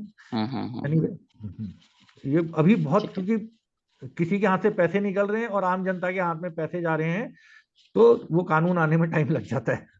जी जी जी, समझा। ठीक है, thank you for nice session. Okay, thank you so much Vikas ji, thank you so much sir. अभी एक चीज और है, मैं लास्ट में बोलना चाहूंगा। जब हम लोगों ने ये सेशन सर आपके साथ मैंने डिस्कस किया, तो कुछ लोगों के मुझे पर्सनल मैसेज आए कि मतलब भांग की खेती पे कोई बात ही नहीं करना चाहता है, और गवर्नमेंट वाले तो इससे मतलब वो करते हैं। तो मुझे पर्सनली मैसेज आया कि आप कैसा टॉपिक लेके आ रहे हैं। मतलब अगर हम लोग चीजों पे बात नहीं करेंगे, और हम लोग ऐसे एक्सपर्ट को बुला रहे हैं जो बेसिकली इस बारे में पूरा उन्होंने हिस्ट्री बताई है, इसके बारे में पूरा उन्होंने उत्तराखंड का पूरा सिनेरियो बताया है। तो हम लोग बेसिकली इन चीजों को अगर जब तक हम उठाएंगे नहीं, किसी प्लेटफॉर्म पे लाएंगे नहीं, लोगों को पता नहीं चलेगा, तो आगे कैसे बढ़ेंगे। वही चीज है नहीं गवर्नमेंट के साथ भी। गवर्नमेंट वाले नेगी जी, जी नेगी जी एक सेशन अभी बहुत जरूरी हो गया है एग्रीकल्चर के इतिहास पे भी, कि हम घूम 100% फिर सर, के वापस बिल्कुल जैविक बिल्कुल खेती पे क्यों पहुंच गए हैं। और जी हमने जी जी पश्चिमी शिक्षा के माध्यम को उसको बिना सोचे समझे फॉलो करने की वजह से अपनी भूमि को किस प्रकार से बंजर बनाया है, और राइट सर। वापस हम जैविक खेती और कितने प्रकार की जैविक खेतियां अलग अलग महाद्वीपों में कैसे जैविक खेती होती है, तो एग्रीकल्चर के इतिहास पे भी एक दिन चर्चा करेंगे। चलिए, काफी 100% समय हो गया है। बिल्कुल। तो सर आज कंक्लूड करेंगे। बहुत बहुत धन्यवाद, आप सभी लोगों का धन्यवाद जो जुड़े हैं। इसका हम लोग आपका यूट्यूब चैनल का लिंक और आपकी जो वेबसाइट है सर, वो भी हम अपने ग्रुप में डाल देंगे। और ये जब हम यूट्यूब में अपलोड करेंगे ये सेशन, ये भी हम लोग ग्रुप में डाल देंगे। आप सभी का बहुत बहुत धन्यवाद। आज यहीं पे रुकेंगे। बहुत बहुत धन्यवाद। धन्यवाद सर। धन्यवाद sir. Thank you. Thank you. Thank you sir. काटो सर।